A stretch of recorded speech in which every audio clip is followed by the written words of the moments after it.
Is that your? Is that the theme song for your I, podcast? I've got this. I bought so when I started getting serious about podcasting at work, we bought a Rodecaster Pro. Oh, nice. I've been looking at them. They're expensive. Yeah, so they're worth it though. Okay, so here's the I'm thing: sure.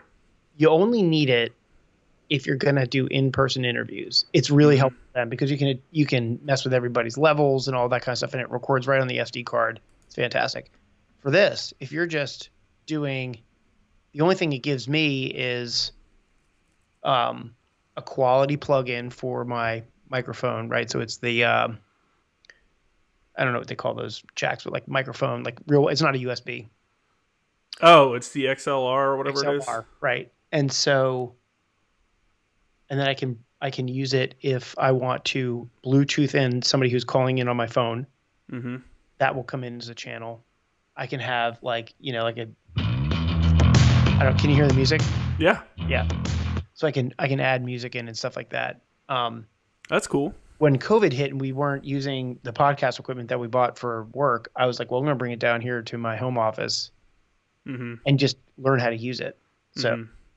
it's completely unnecessary, but it was just sitting collecting dust, so I brought it down. Hey, man, you might as well get some use out of it. They're, from what I've seen, they're really good tools. I use a USB microphone, and I was talking to Farrell on the last one I did with him that because we do ours in person. I'm like, Right. dude, doing them in person is so much harder because I have to.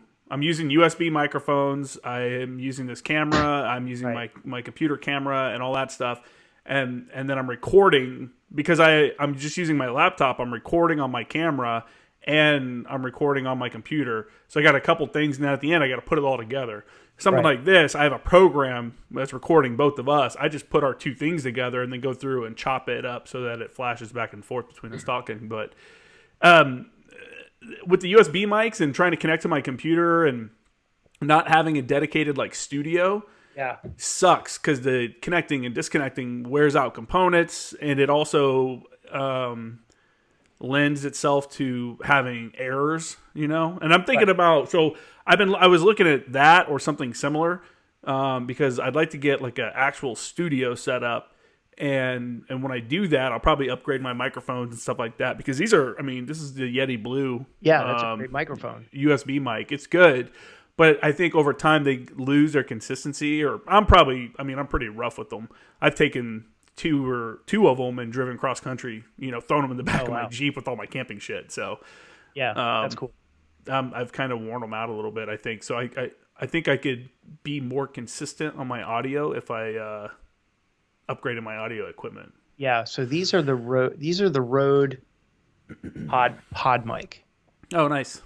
Yeah, They're Rode makes really 99 good bucks. mics. They were 99 bucks. Yeah. Fantastic quality. I'll tell you though that I just did an interview for my pod. Are we recording by the way or? Yeah, but I figure we just keep all this in. Yeah, great. I just got done recording with Mike McNamara, who runs All Marine Radio, and we.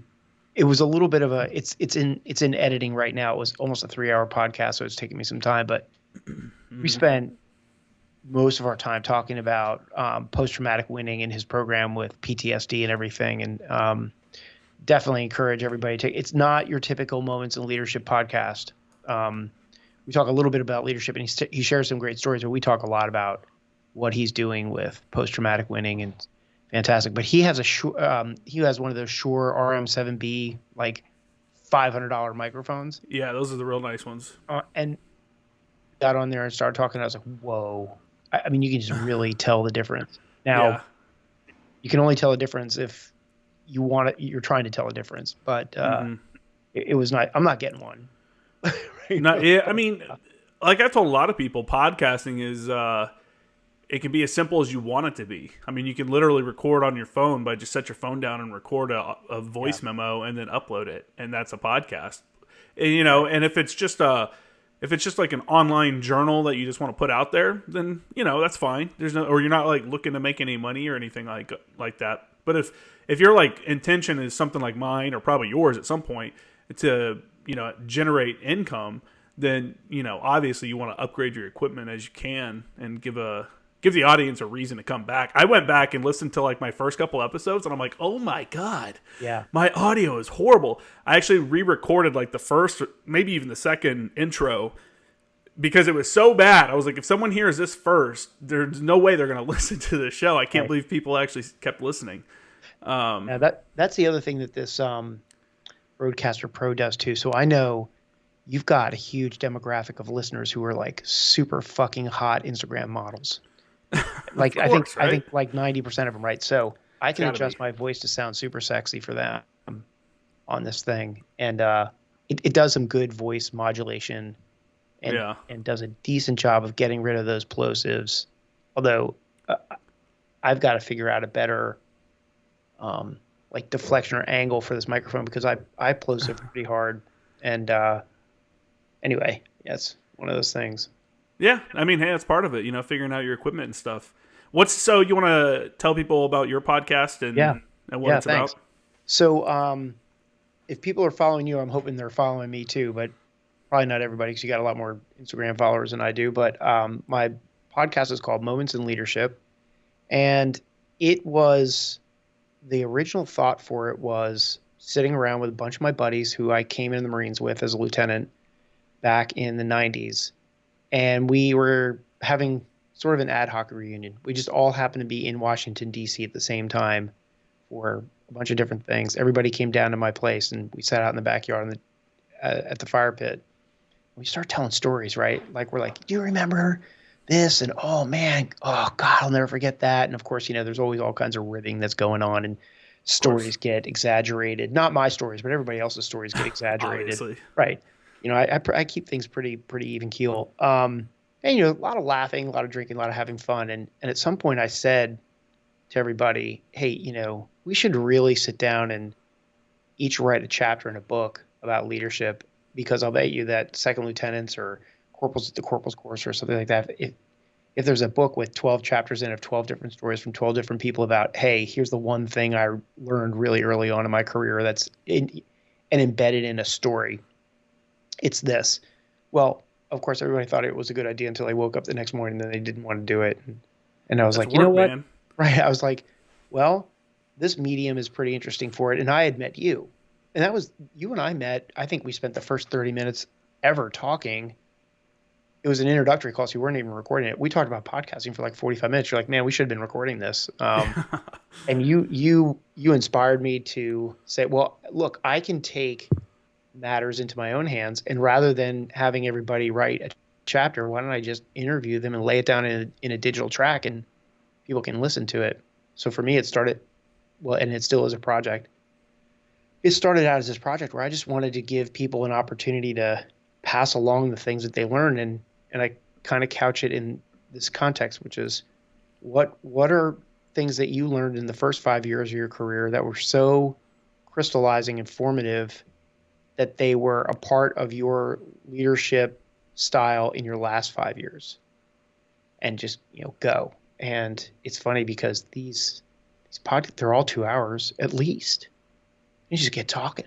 And it's funny how many people start the show and they're like 2 hours. Because I tell people normally, I'm like, hey, we'll go for about 2 hours. And then if we think we're going to go longer, we'll just do another episode. And they're like, oh, I probably can't talk for 2 hours. And I'm like, don't worry. Once you start telling stories, it comes out, man. Like, everybody starts remembering. Yeah. If I think it's too long too, Justin, I'll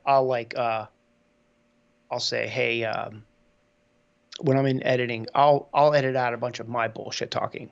Mm-hmm. If I really need to cut it down, because sometimes I'll tell a story just to get something going, and then I'll go back in and post, and I'll just strip my whole story out, and they just kind of launch into their own story, which is... See, you shouldn't do that, though, because it gives people an opportunity to, learn more about your background. And then later on, like you did this recent one with Andrew Milburn, who is a friend of yours. You can reference back. He probably knows some of those stories, so it's, easy to reference back to that. I'm all about keeping in... The only time, for the people that listen to mine, the only thing I ever cut out of this is if someone accidentally says something classified, which has only happened twice. Right. Or what could be maybe not classified, but maybe sensitive. I'll go back and remove that. Or if we have a technical issue or someone's got to take a piss. That's really the only cutting I do. I don't really cut anything out because I think people want to hear the entire conversation. Yeah, they do. I guess I do it when it's really long, or I don't like this anyway. People just don't like hearing themselves. Right. You know. And but you know what I have started doing, and I don't know if you're spending a lot of time doing this or not, but where I don't have the technical expertise is going in and doing the sound engineering, right? Because your levels are different than my levels. You and I could our individual audio tracks can come out completely separate and be all. I don't know how to adjust any of that stuff and like how to decrease the blah blah blah. So I found a guy on Fiverr, which is one of those internet sites he outsourced stuff to. And he charges me like nothing to go through, and he edits and sound engineers the whole thing. So when I get the track back from him a couple days later, it sounds good. My first one that I did with Matt Cooper, I go back, like you were saying, I listened to it and I'm like, oh man, this sounds terrible. Only because I don't know how to sound engineer. I don't know how to do it. So yeah, I have not outsourced anything yet. Oh man, this sucks. I don't know how to do it. I'm going to look it up on YouTube. But this is kind of my main gig right now. You're running a whole nother company, which is completely understandable. I'm not downing you for that. That's something not everybody can do. My audio levels is something I'm definitely been kind of looking at because I've had a couple issues with the same thing where it's kind of higher on one side than the other. All you got to, honestly, it's really not that hard to do. You just go into Adobe Audition and normalize the volume levels, and it's like 2 clicks. But you don't know until you don't know, right? You don't know until you don't know, and frankly, when I was doing it, I don't know, I lost patience for it. Yeah. And then I found this guy, and he said to me, "Look, I'll do the sound engineer." I mean, it's for the amount of time that I saved doing it, it's huge for me. For sure. Because I get on with doing other stuff, but he also was great. He sent me a video, and he was like, he spent 45 minutes just recording a screen. He's like, "Okay, look, here's what you want this setting to be on in Adobe Audition. Here's what you want this." And I was like, wow, what a great YouTube video. You ought to just put this up on YouTube. You probably get a lot of hits, but yeah. And he helped me out with that, because then what I will do after he sound engineers it, I'll come back in Adobe Audition and I'll cut out some stuff, like you said, the technical stuff. Dogs are barking in the background. Somebody's got to take a piss, something like that.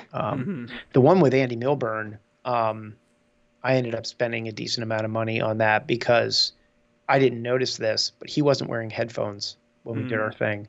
So for people who don't know what that means, the reason you see people doing podcasts wearing headphones isn't because they're trying to do their best impersonation of Snoop Dogg. It's because if I'm talking to you and your audio is coming through my computer speaker on my monitor, it's then getting picked up by my microphone. You get this echo back, and so you get that, and that's why people wear headphones. So what you're saying to me doesn't end up on my microphone. I didn't notice that he didn't have his headphones on the whole time. And the guy got it. He's like, man, I don't know if I can fix this. It's going to take me a long time. And so it's either re-record it with Andy or pay him to do it. And he did a pretty good job of fixing it up for me. I didn't even notice. No, I thought it sounded really good, actually. I mean, because you said something at the beginning of the episode, like, hey, sorry for the audio issues. And to me, the only audio, it sounded like he was phoning in, which I'm sure he was. So that's the only thing. I thought it sounded all right. I'm using... So what I'm using for my technical stuff is Riverside FM. Okay. So nobody calls in for me. What happens is you get a link. I send a link on the email, and you click on it, and you end up on like a Skype channel, and it records the video like you're doing it, everything.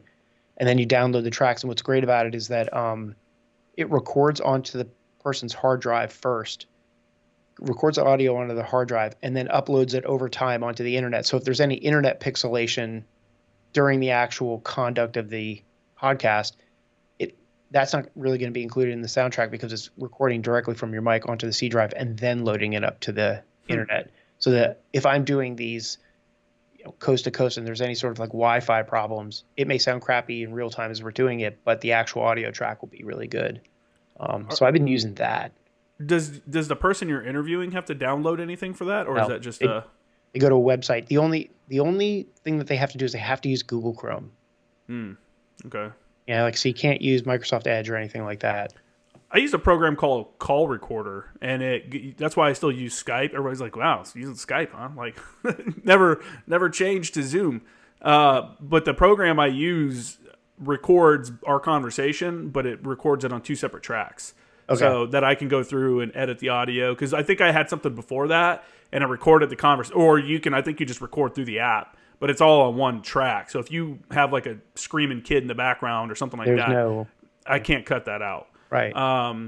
So, that's the only reason I really use that. And it's worked out pretty well. I mean, it was a one-time, I bought it once, and I've been using it for 2 years, basically, at this point.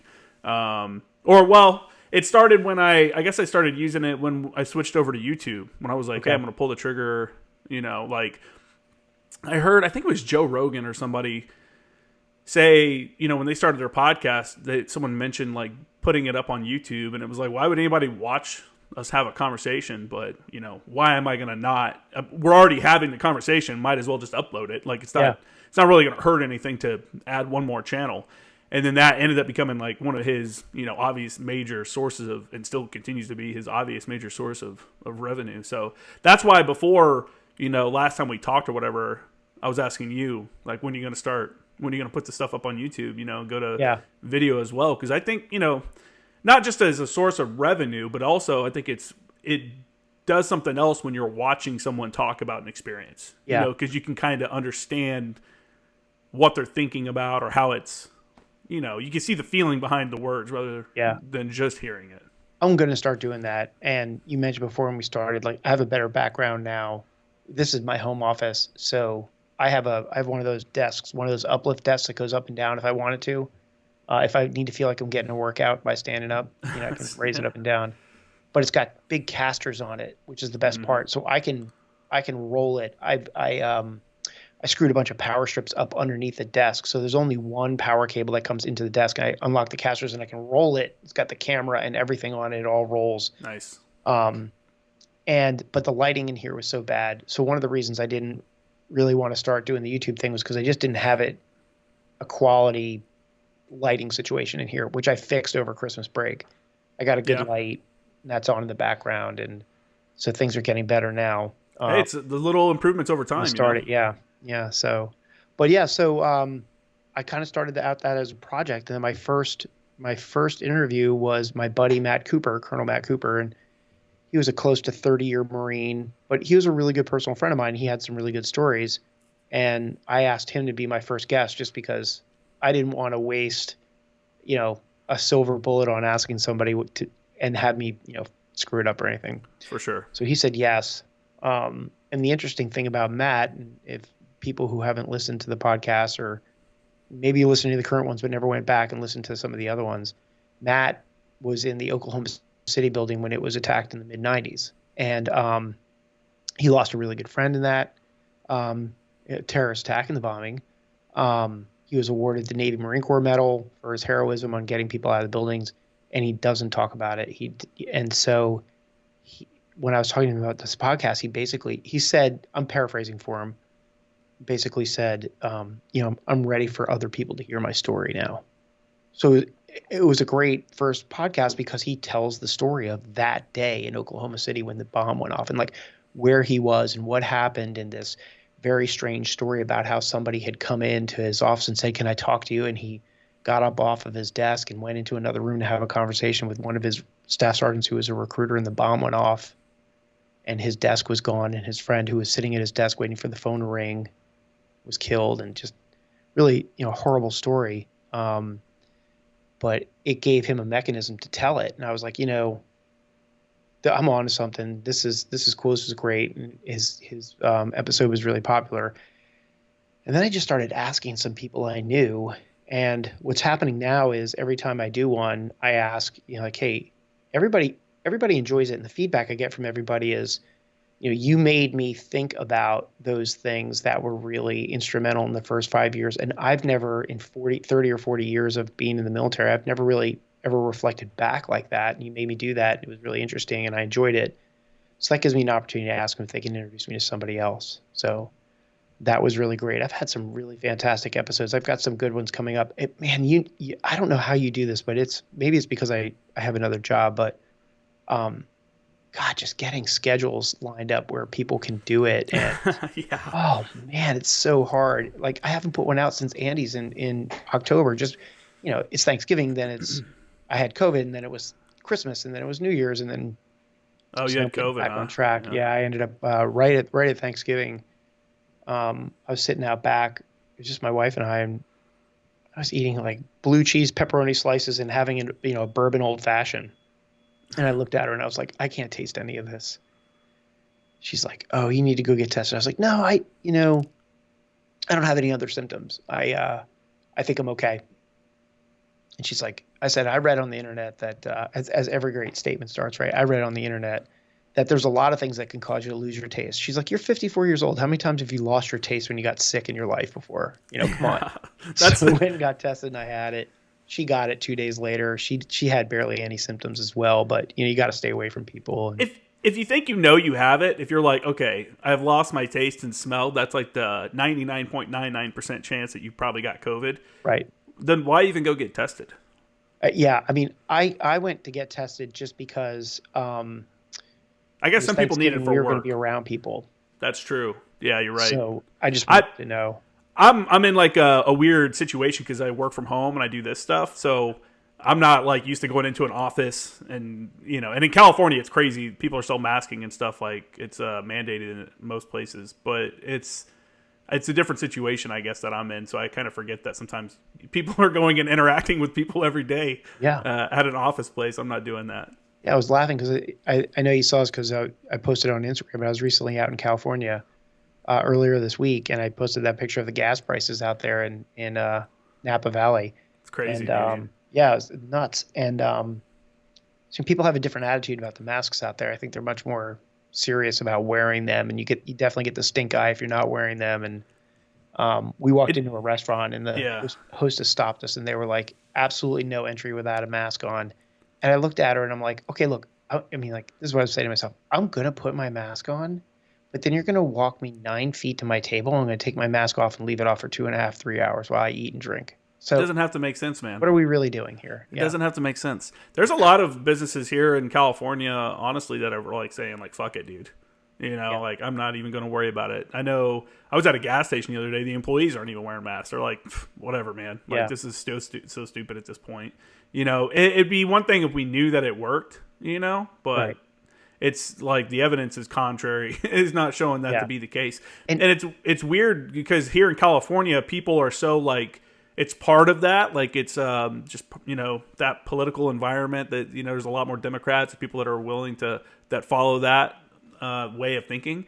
Right. It's hard for them to understand how people in other states aren't masking and doing shit like that and vice versa.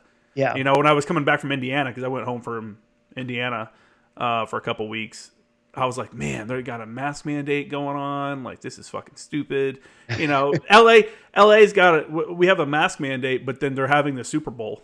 You know what I'm saying? Like in LA, like, is it serious or is it not? Like, come on. The mixed messaging is just what everybody's tired of. Anyways, you asked earlier about the scheduling and stuff. I struggle the same way, man. I'm like, man, I got to reach out to some people, like, see if anybody wants to come on. I hate asking my friends and people that I've asked to come on before because I feel like it's a burden. And everyone tells me, like, no, anytime, man. If I'm free, I'll, let you know. If not, but, it's people's time. I feel like I'm taking up people's time.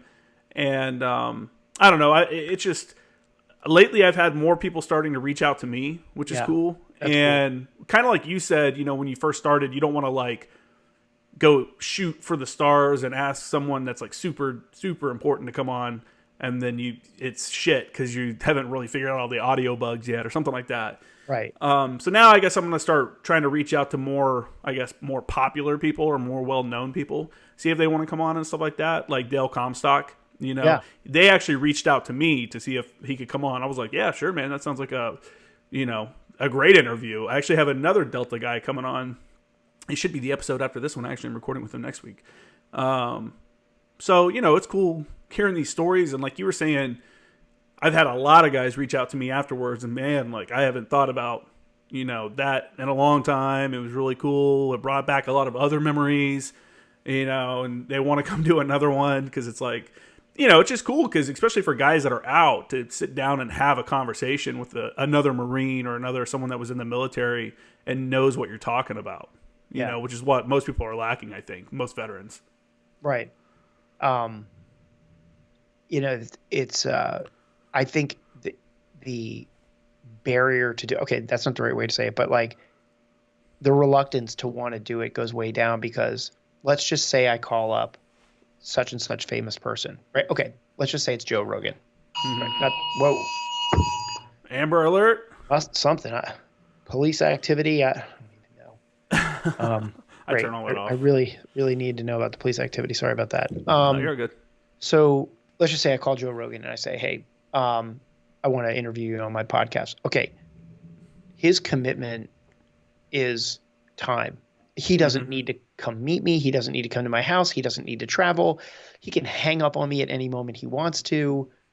Like it's easy for people to say yes because the commitment isn't. Whereas before podcasting, if you want to sit down and do I'm now making up an example, but like 60 Minutes interview, you got to go. There's camera setups. There's makeup. There's like, the host. There's the green room. There's all this stuff. And now people can just say yes so easily that I think you'll start to see a lot more of these really interesting people do podcasts with people who aren't very well known because what's the cost? A couple minutes on the phone, 30 minutes. So depends on the person, you know, right. And everybody's time is worth different amounts. And like you said, you don't, it's great to get it all set up so that you go for someone that like Joe Rogan, his time is worth a lot of money, because he's doing major stuff. So you want to make sure you're on your A game, when you're interviewing someone. But the cost of entry, the internet, thank God, has allowed us to do so many crazy things, including something like this where we can not only talk back and forth, but hey, why don't we record it and then upload it so other people can hear the conversation? People will be interested in that. And it's like it's a weird concept that 10 years ago, people would be like, you're just going to sit around and listen to a conversation. Like it doesn't sound like something you would do. But then you realize how many people listen to talk radio or used to on the way to work in the mornings. Like that used to be the major thing. Every morning, every city, there's like 4 channels, with different talk radio hosts. And they were like the stars of that area, on the radio. And I think this is kind of replacing that. Obviously, we can't have music because of copyright issues. People like Joe Rogan, who's on Spotify, can do something like that. Right. But you still get that like real conversation that's entertaining and like, there's an audience out there for everything. And honestly, your show's been really cool. I thought it was, like I said, I was just listening. I've listened to a few of them, but I was just listening to that Andy Milburn one. Super interesting guy. Like I like how he's he seems like someone that's likes to push back. Like, hey, that's bullshit. Like he's a guy that's like, hey, that's bullshit. I'm going to call it, and the military doesn't always, appreciate people like that. Yeah. I should connect you guys and because I don't really get into current events, right? That's not my platform. I'll connect you with him because he does a lot of these podcasts. He's really good. He's a great storyteller. He's a fantastic human being, and he just wants to make the country a better place, the Department of Defense a better place, the Marine Corps a better place, young leaders, better leaders. He's just a good guy. And if you listen to the episode, he and I met at the basic school together, and we became friends there. I don't know if you heard the story about when I got in trouble for putting the captain's bars on. And tell if you want. So he was there when that happened, right? And then we both went our separate ways in the Marine Corps, and only recently got back together. And it was just because of social media. But he's publishing a lot. He's very smart. And of course he's written the book, which is fantastic. But yeah, he's doing a lot of podcasts right now, and he's speaking at Quantico. And I mean, I think he's going to have a career being one of those guys that's just, smart and comes in and talks to people and gives some different perspectives. But you're right. He is not scared to speak his mind and say what he thinks. And, he's really not going to change his tune for anybody, which is one of the things I admire about him. I'm going to have him back on because he didn't even get into half the stories I wanted him to, if you've read his book, there's the story about when he went into Libya, and that's the book version of the story. If he tells the story, the non-condensed version of the story, it's harrowing and amazing. Really? And just leaves you shaking your head like, holy shit, Yeah, it was great. I liked how he talked about how the military's command is becoming too centralized. Like everyone's afraid to make a decision because the decision has to be signed off on by 50 people, you know, in a lot of cases. And his example when he was talking about being overseas and making a decision to help the local nationals that they were fighting with, and then getting smacked from the rear, getting a radio call like, "Why are you guys engaging? You're not supposed to be engaging. Like, stop engaging." It's like, dude, there's a reality on the ground that's different than whatever you have going on back at the CP, fucking sipping coffee and watching this whole thing unfold on a full motion video feed. You know? Right. I just I got off on a tangent with Mike McNamara, which is the episode that's coming out here pretty soon, where I just said, I mean, I'm probably going to draw the ire of a lot of my peers for this statement, but that mentality of micromanagement and don't do anything unless I bless it, that's my generation. Those are my friends. Those are my peers that are still in the military right now who grew up with that, right? Mm-hmm. And we grew up in an environment where we weren't supposed to have the micromanagement. Like, I remember sitting at TBS as a brand new second lieutenant, saying like, "Hey, we've got this guy Al Gray who's the commandant, and he has this thing about maneuver warfare, and it's going to be about and it's about decentralized command, and talking about intent and having people execute on it, and outthinking the enemy, all the tenets of maneuver warfare." And then we end up as 50-year-old leaders, and my peer group has to accept the blame for this. They're in it. They're not part of the system anymore. They are the system. Mm-hmm. You're a company man. Right. And they're all, but here's the thing, right? They are all great fucking guys. And gals. Every single one of them. And that wasn't a PC correction there. Like, I literally know some of the female general officers in the Marines. So every single one of them is such a quality person. They all have their different personalities, right? Some are more likable than others, but to a person, they are fantastic individuals, patriotic, love their country, love the Marine Corps, blah blah blah, all that stuff. But I think that the decisions that are getting made or things that they're doing, some of this stuff just gets thrust on them, and there's no explanation for it, or they're being proper leaders and they're saying, "Look, this is what I was told to do." Okay, I'm going to make up a scenario, but it's probably true too. Okay, if you're the CENTCOM commander, you think that's your plan for evacuating Afghanistan? You think his staff came up with that? You think after being in a country for 20 fucking years, that was the plan? That years and years and years of lieutenant colonels from all the different joint services, there was a group of people that are always talking about what's the retrograde plan. Really? You think that's the one that got signed off on by like a really great, accomplished 4-star general? I don't buy that. I don't buy it at all. And so at some point it's, hey, we're at the, we answer to the man, and the man is the president of the United States of America. And so I feel, wow, I got really off on a tangent here, but well, I mean, not really. I kind of appreciate Andy, and he's very critical of these decisions, and rightfully so, because if these decisions aren't questioned, then what's happening? Essentially, there's no after action report going on if there's no criticism of decisions and plans that are made.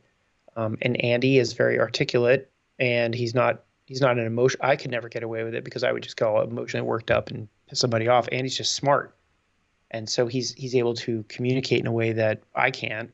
And he gets his point across really, really well in a way that sounds really, really good. And it's hard to refute his logic on a lot of things. Well, yeah, you're right. We don't get enough. I don't think there's enough pushback. I think too many people are yes men, or feel that, hey, I have to listen to the orders of those above me. And you do, but you should, at some point, like I told this one guy when I was at ANGLICO, who was he was a team chief for another team, and shit would always fuck up. There would always be something that would fuck up, and he would let his officers do stuff that was stupid. And I'm like, bro, your role is to stop them from doing stupid shit. Like, you were supposed to go, hey, sir, that's a bad idea. Maybe we should do it this way. Or, hey, sir, we shouldn't do that at all because that's a stupid idea. You know, he had this like Lance Corporal mentality. Like, the captain said, this is what we want to do. And then that's what we got to do. And it's like, dude, no, man. At some point in your career, you become the guy that goes, hey, that's a bad idea, man. You know, and that's when you become the subject matter expert. That's why you're supposed to know what the fuck you're talking about, so you can interject and go, man, that's going to make us look bad. It's going to get someone killed. That's going to get someone hurt, you know. But there's not very many people that do that. And part of that reason probably is because the people they're saying it to usually outranks them. You know, in that case, that could be the person that writes his fitness report. And so maybe he doesn't move beyond staff sergeant because he questions orders too much or whatever. Right. You know, it's I don't know. It's a tough thing to crack. I did want to ask you because I know, I mean, obviously through the podcast, you're talking to way higher level. I'm listening. I know we were talking to like the dirty enlisted scum, you know, those people, and then our company grade officers. So, you've got the higher command guys, and I wanted to ask you, without like you obviously naming names or talking about if it's retired or active duty people, but within the higher ranks, what are people saying about the whole evacuation? You know, because there's got to be grumblings and like what the fuck was that? What did we do here? You know? Yeah. So honestly, nothing. Really? Because everybody that I talk to basically says, look, I'm not there. I'm not on that command. I had nothing to do with it. I don't know. I suspect this. And they're not covering down for each other. I think they're just being responsible with their opinions and saying, look, General so-and-so is a really, really smart guy, and I wasn't there, so I can't really tell you what happened, didn't happen. All I can say is that I believe in my heart that those people at any level making a decision are good. Like, you know how hard it is to become a general? I mean, it's like 1% of the 1%. It's the probability of becoming a general officer from the day you're sitting as a second lieutenant at TBS is so low, right? And you know how we are as Marines. We're really hard on ourselves. So imagine what it's like as a general officer, like, because generals sit around and pick the generals at that point, right? It's not like it's not like lieutenant colonels sitting around and, you know, picking captains to who's going to get promoted. I mean, these are really serious decisions, and they're talking about who's going to lead the organization from an institutional level. And I don't get a whole lot of inside scoop on that. I try to ask, but, you know. You weren't part of the club? I'm not part of the club, right? I'm part of the, hey, I've got a funny story for you club. That's about it. But what I piece together is that those men and women are so thoughtful and smart and accomplished, and they've got 30 years of experience. I don't think they're making bad decisions willy-nilly. I think they get put into bad positions, and they make a decision that's the best decision given the constraints that they have to operate within. Yeah, it's an interesting thing, man. I can't remember. I'd have to remember his name. I had a private security contractor come on the podcast, and he was actually at the Kabul embassy during the evacuation. I haven't listened to that one yet. And he was saying, he's like, dude, like up until it went from like, he's like, when he showed up, which was only a couple days before the evac happened, he's like, I showed up and everybody was just walking around like it was business as usual. There was construction happening, there was repairs going on. Hey, get this signature for this and put it on my desk, you know, that kind of vibe. And he said, like, overnight it became like a burn everything, take sledgehammers and start destroying everything. And he's like, I don't understand, like, because he flew in from, you know, he's coming from the outside in. So he showed up like, oh, you guys aren't concerned? You know, everybody in the real world is watching, you know, the embassy right now. And you guys seem like way more laid back than I would be. Yeah. And so, I don't know. It's just, it's so weird that people were caught off guard and surprised, like, oh no, the Taliban took over. I can't believe that. Like, what, really? Yeah. I come back to somebody was told to do something. We should have dipped out years ago. That's the problem. We should have stopped trying to fight these 1-year wars with different RCTs and different command structures coming in for a year at a time and whatever. We should have had we should have set like a after Bin Laden was killed, we should have been like, here's our end state now.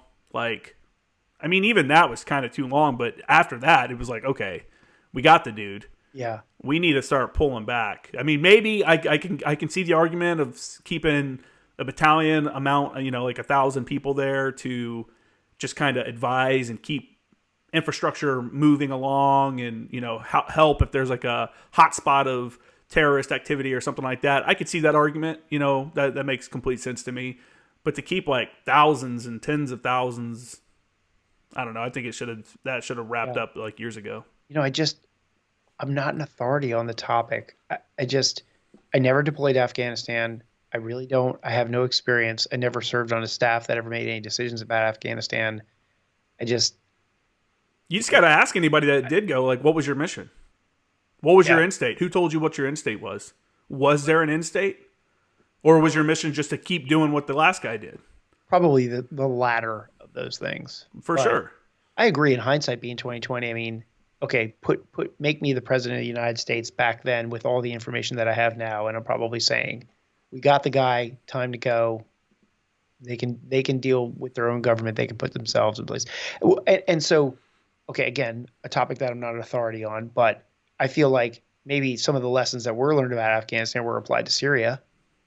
Stayed out of there. In and out, do what we got to do. Mm-hmm. Kept it mostly special operations. They brought in some conventional forces towards the end for taking back over Raqqa, because we sent in Marines to do the artillery mission. I think that was. I mean, it could be argued how. I don't know. Do you keep up with Iraq? What's even going on over there anymore? Is it more stable now? Like, I mean, the news is just flooded with this Ukraine situation. It's hard to pay attention to anything else. Ukraine. I know. Man, I did a poll on my Instagram. I do a lot of polls in the stories, and on my J Creamer Graphics one, and it was 50-50 split. Perfect. It was like 300 and something votes, but it was 50-50 split on. I put like, should we invade or should we support the Ukrainians if the Russians invade? Right. And I was kind of surprised that it was even 50-50. I thought it would be a lot more no's. There's obviously a lot of guys that would like to get out there and, get in the game. I'm in the military. I don't want to practice anymore. I want to go see if I can do it. And I sympathize, but that's not really a good justification for getting involved in another war just because you want to get yours on. Yeah. Does that surprise you hearing that statistic, 50-50? I mean, I'm surprised from it, but my first reaction, again, without knowing anybody who voted on that thing, I wonder how much of the 50-50 is split between they've already been there, done that, and they're the 50% that say stay out, and then the 50% that never got to deploy and are kind of like looking for their version of something that's in their mind going to give them some military credibility. Are like, I wonder if the breakdown is anything like that. Did you feel that way? So for those that may not have listened to the other, you've been on a few times now. When you got done with TBS, and Andy talked about it as well, you guys thought, oh shit, we're going straight into the Gulf War, because this was all happening. You guys were learning about it like in MOS school and TBS or something like that. Yeah. And then it didn't happen. He got sent to, what do you say, a casualty replacement platoon, which I had never heard of that, or casualty replacement company, which that was something I had never heard of. Mm-hmm. And you were at MOS school, right? Or something like that. So Andy and I graduated from TBS the same day. Mm-hmm. So he went immediately to IOC. But you even back up from that. So here's an even better part of that story. So imagine yourself rewinding in my life. I'm commissioned a brand new second lieutenant. It's May of 1990. And we go to the basic school, which for listeners probably know, but it's where they train lieutenants to be lieutenants, right? It takes 6 months to get the second lieutenant that you get out of the fleet. So you can imagine what we're like when we show up on day one, right? So I can make fun of myself. So we're all out there, and your instructors, your cadre of instructors, they're all captains. And for the most part, they are what we refer to as B billets, right? So they get sent there after their lieutenant time. So they're new-ish captains, and they get assigned jobs either as they're tactics instructors, and they're just part of the tactics department, and they're not really in charge of lieutenants, but they're in charge of classrooms and training evolutions, like a machine gun range or something like that, patrolling. Or you get tasked out to be an actual platoon commander or company commander for the lieutenants, called a staff platoon commander, an SPC. So you're a captain and you're in charge of 40 some lieutenants.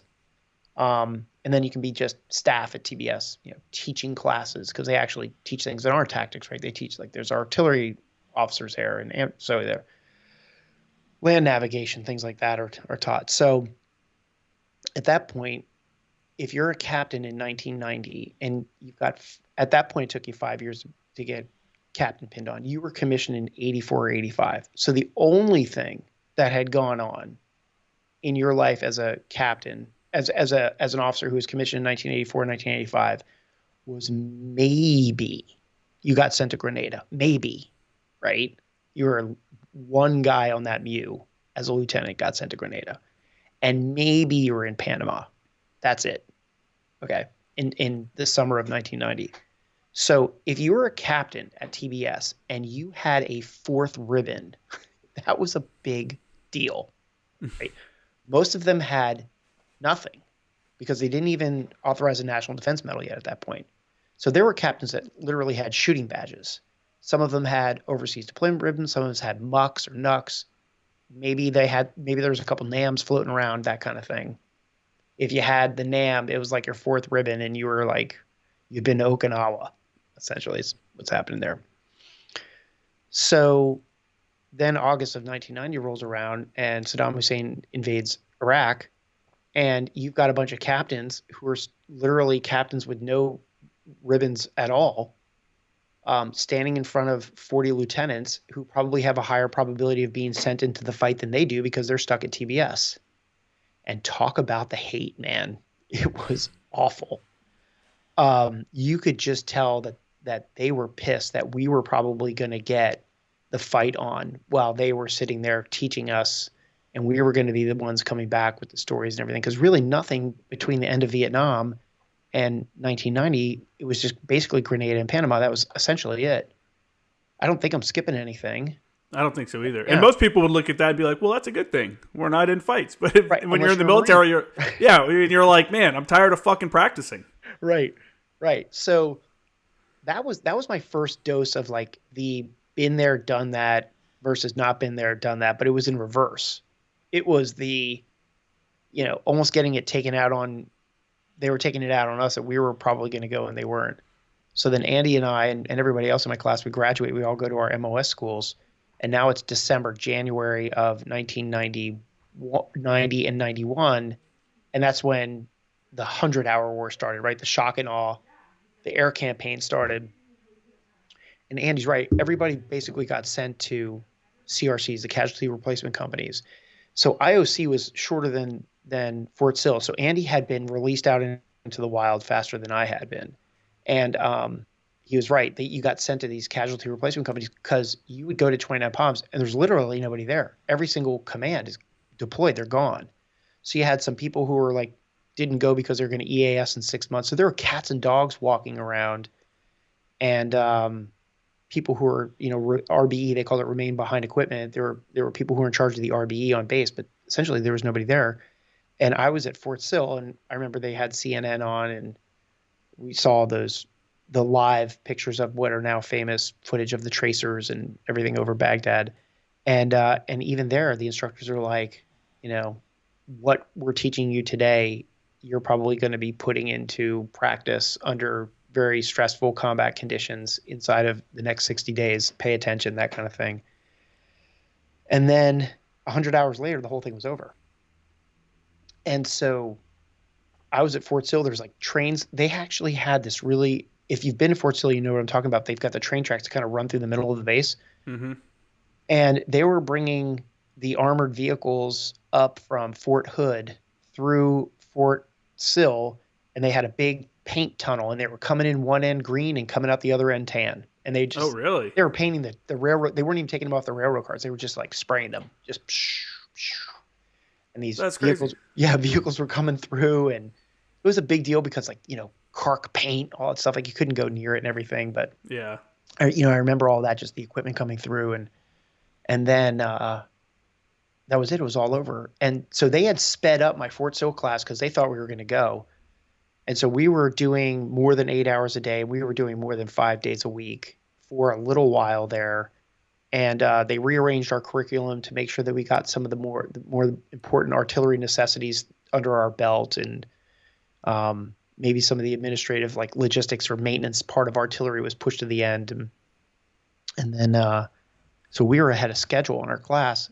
Thing gets over, and I remember the colonel, the Marine colonel who ran the Marine detachment there, came into our class one day and said, "Okay, here's the problem that we have. You guys are graduating in 3 weeks, 4 weeks, and there's nowhere to send you. Your units are not here.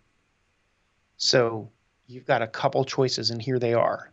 One, we can send you to your unit, and you can just sit there, and whatever they do with you, they do with you. So we can do that." That really resonated with a lot of people who had families and kids, right? They wanted to get them into school and all that kind of stuff. My Get dogs are about to stabilized. bark here. Somebody just pulled up in my house. Sorry, you may have to cut this. But so that appealed to a lot of the married people. And then he said, "Okay, I've got 4 slots to Ranger School. I've got 7 slots to Scuba School. I've got 14 slots to Airborne School." And everybody's like, "What?" So I was like, "Yeah, okay, great. I'll go to Airborne School." So me and 5 other guys, we went to Airborne School, just because the Airborne School didn't even have students going through it at that point. There literally was nobody in America that was wearing a uniform on active duty that was around, unless they were broken or in a school or cadre somewhere. So How much do you think that had an effect on the war? Like them knowing how many people were on their doorstep, the Iraqis, because we expected it to be a long fight. Yeah, I got to imagine a lot. And here's why I think that. Something I saw very recently, and you may have seen it on social media too, but there was one of the military like pages, Northern Provisions maybe, or somebody showed some video of the trains with the gear coming into Ukraine. Yeah, yeah, I mean, and I look at that and I think to myself, holy shit, that is a lot of stuff, right? yeah. And just train after train after train. That was probably edited a little bit and made it look more dramatic than it really was. But I don't know, man. I've been following this guy on Twitter who gets a lot of video from Ukraine and all that shit, and there's a lot of equipment getting moved around. There's a lot of soldiers, and now they're talking about multiple troop carrier ships are moving into that area. I saw that picture too. Right. Yeah. We can go off on information warfare, information operations too, if you want to talk about that. But so I got to think that if the footage existed like that back when we were massing, a coalition of fighting forces on the border of Saudi Arabia to go back in and take Kuwait back, that must have scared the shit out of them. To the extent that they saw it, though, who knows? The internet didn't exist back then. No, it didn't. Yeah, it's so. I guess the basis of my question was, now there's people now that are coming in. Not so much anymore. It's kind of known now, but a couple of years ago, people were coming in, and the war was kind of drawing down. The odds of going to Afghanistan were pretty slim.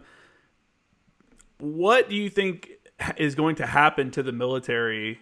Like, what happened after the Gulf War? You know what I'm saying? Like, after the war wraps up, there's no more war. People are like, fuck this. I'm not going to sit here and just do this to practice. They start getting out. That seemed to be like the in-between period of war seems to be when there's the most problems in the military, like drug use and shit like that.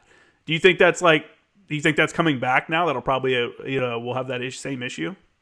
I don't know, because I don't think that we really had that huge of an issue after. Now, every time is different.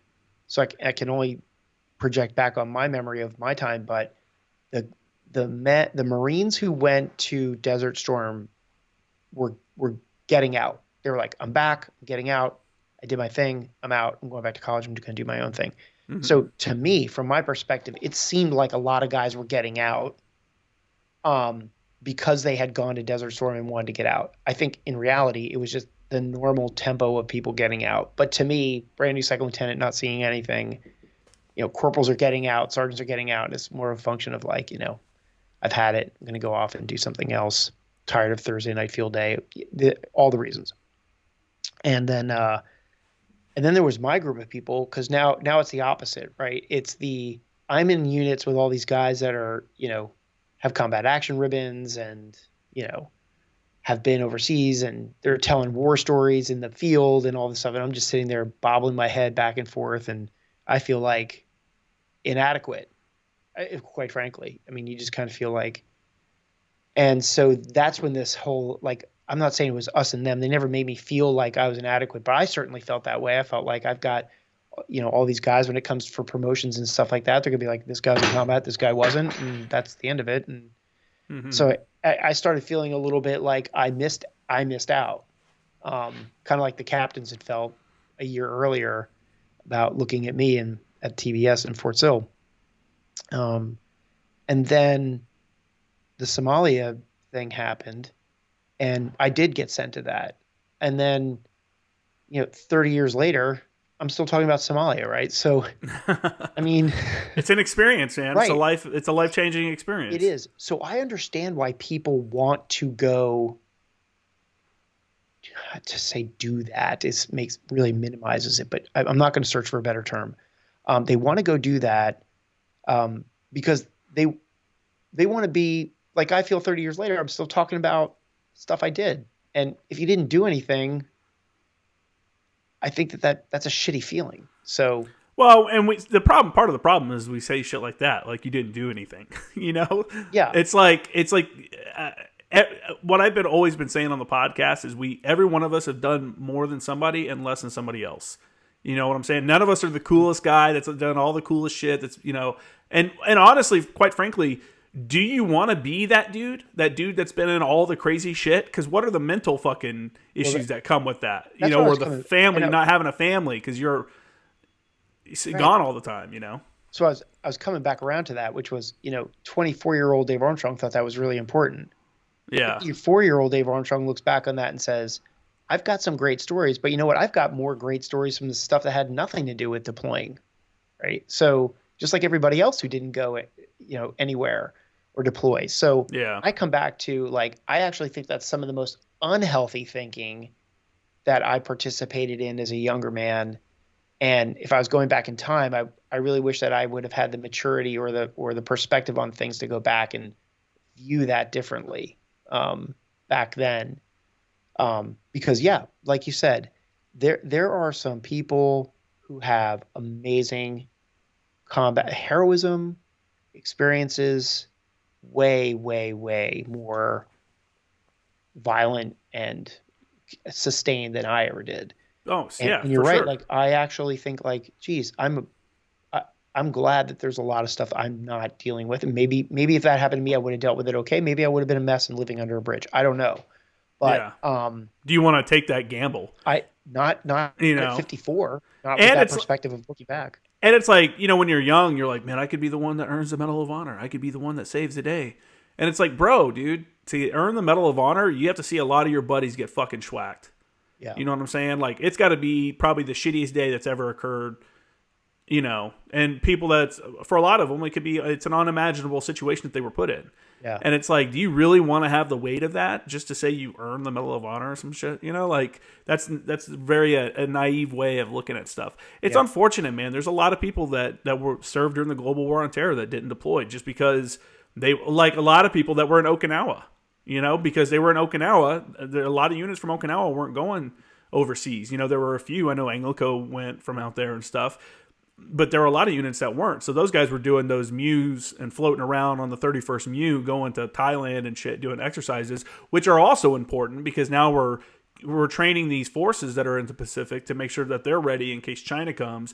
And we're doing this like bilateral exercises or trilateral, whatever, these exercises where we can work together and show like unity and shit like that, which is also important so that things like Afghanistan don't have to happen. Yeah.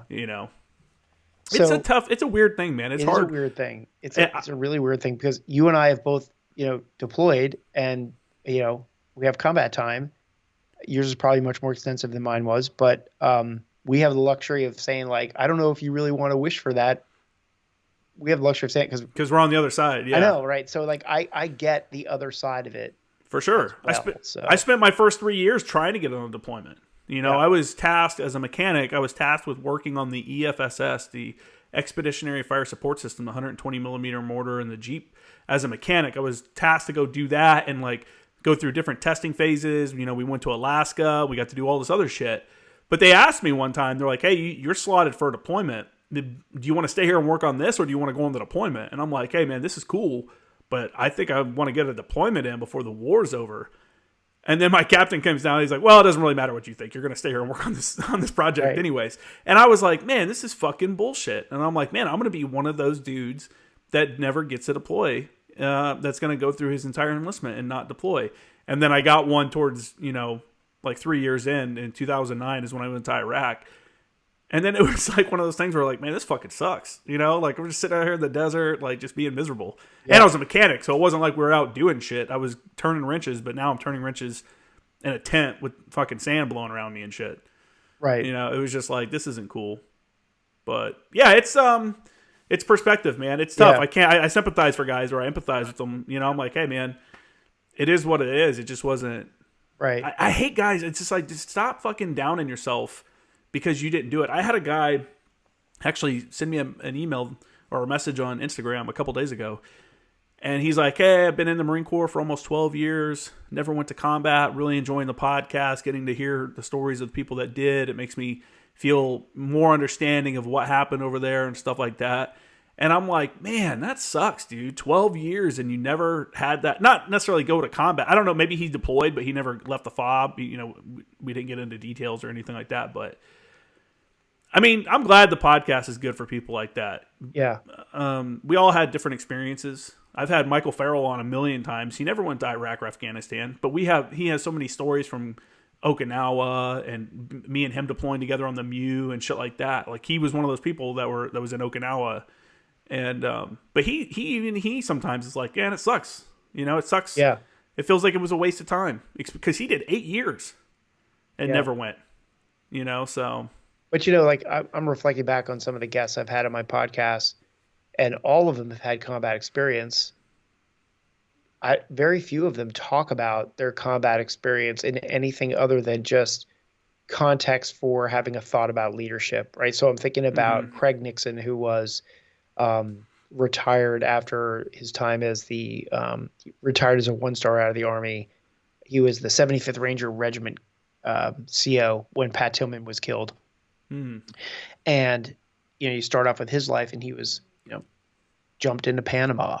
Like, you know, that was, you know, and then that all of his combat time that he had, he never really talked about the stories of combat as much as he used them as the context for relating some sort of leadership experience to them. Sure. So like, I do think it's great that there's a lot of people out there that don't even feel a need to talk about the details of combat as it relates to just talking about leadership. And so that's where I look and I say, okay, you're Buddy Farrell. Like, there are folks out there that haven't deployed, or even if they have, maybe haven't done that much, and their experience and their ability to relate leadership lessons and things like that have nothing to do with pulling triggers and being downrange. Right? Mm-hmm. I would say that if I had 10 stories about leadership, 9 of them took place, you know, just in garrison, just, you know, stories about that kind of stuff. And yeah, I think the other unfortunate thing that you hear too, people get slammed for is, you know, inflating their own stories and things like that in order to look stuff like that. And I really like to discourage everybody from doing that because, like you said, and actually, you know who says it really well is Tom Schumann.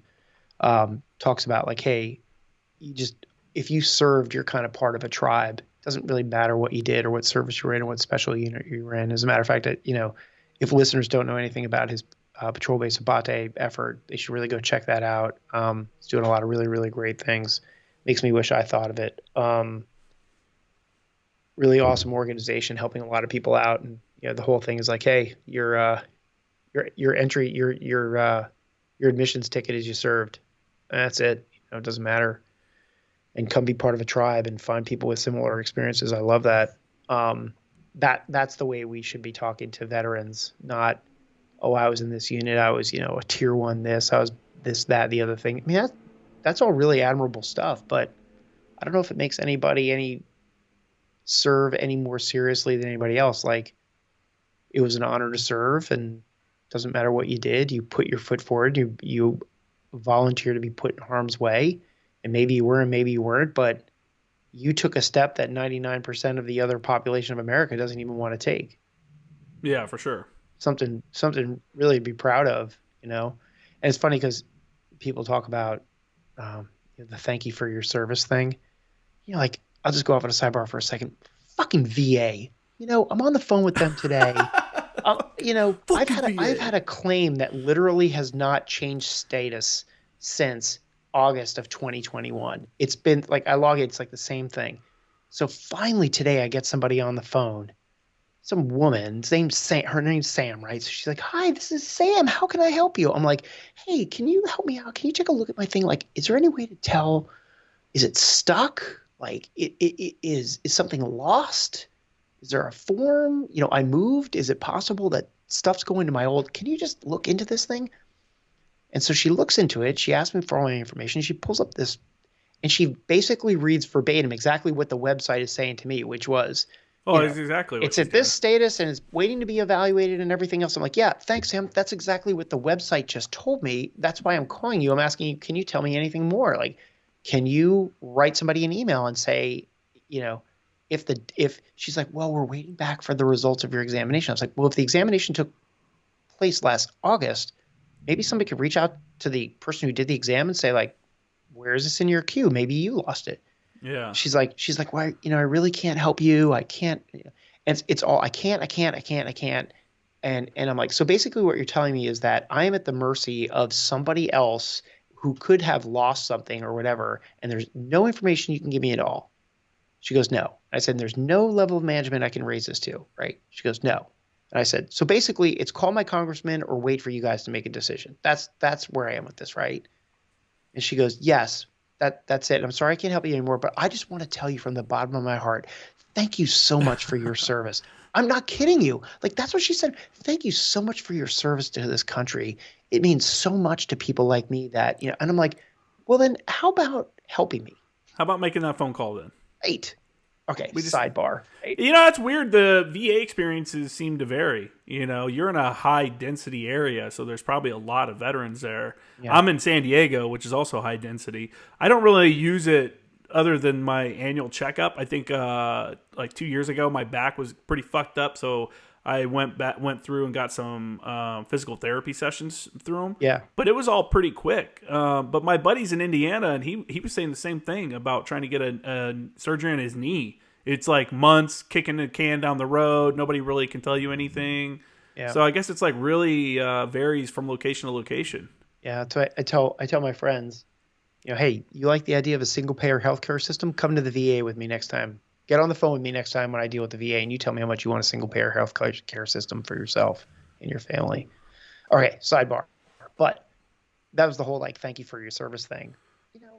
Hey, you want to respond? This is my response to that. Hey, thank you for your service. I just say it was an honor to serve, because it was.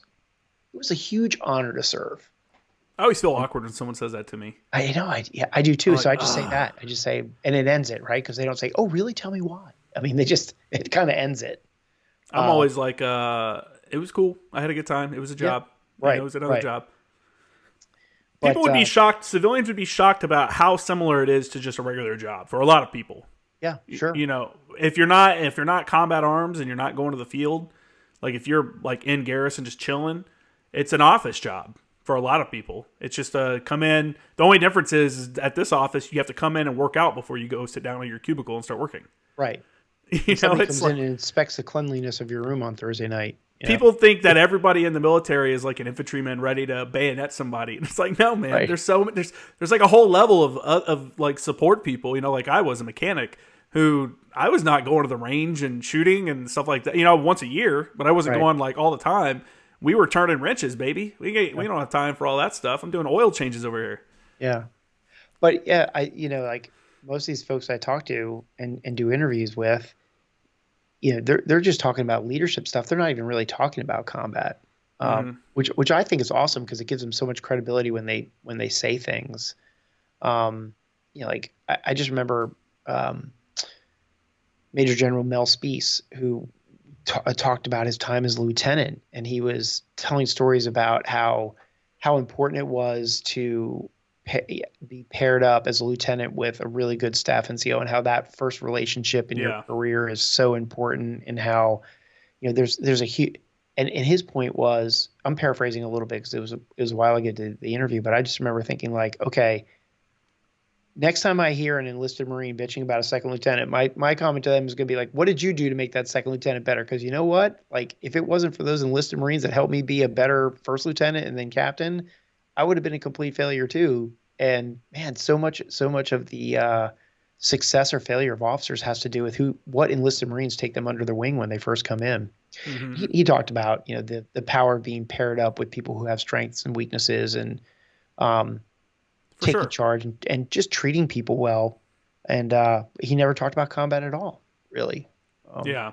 Because the combat stories are just like, those are individual events. Right. That's the finale of years of training and doing things and preparing, and it boils down to that couple minute event, or couple hours, or maybe a couple day event.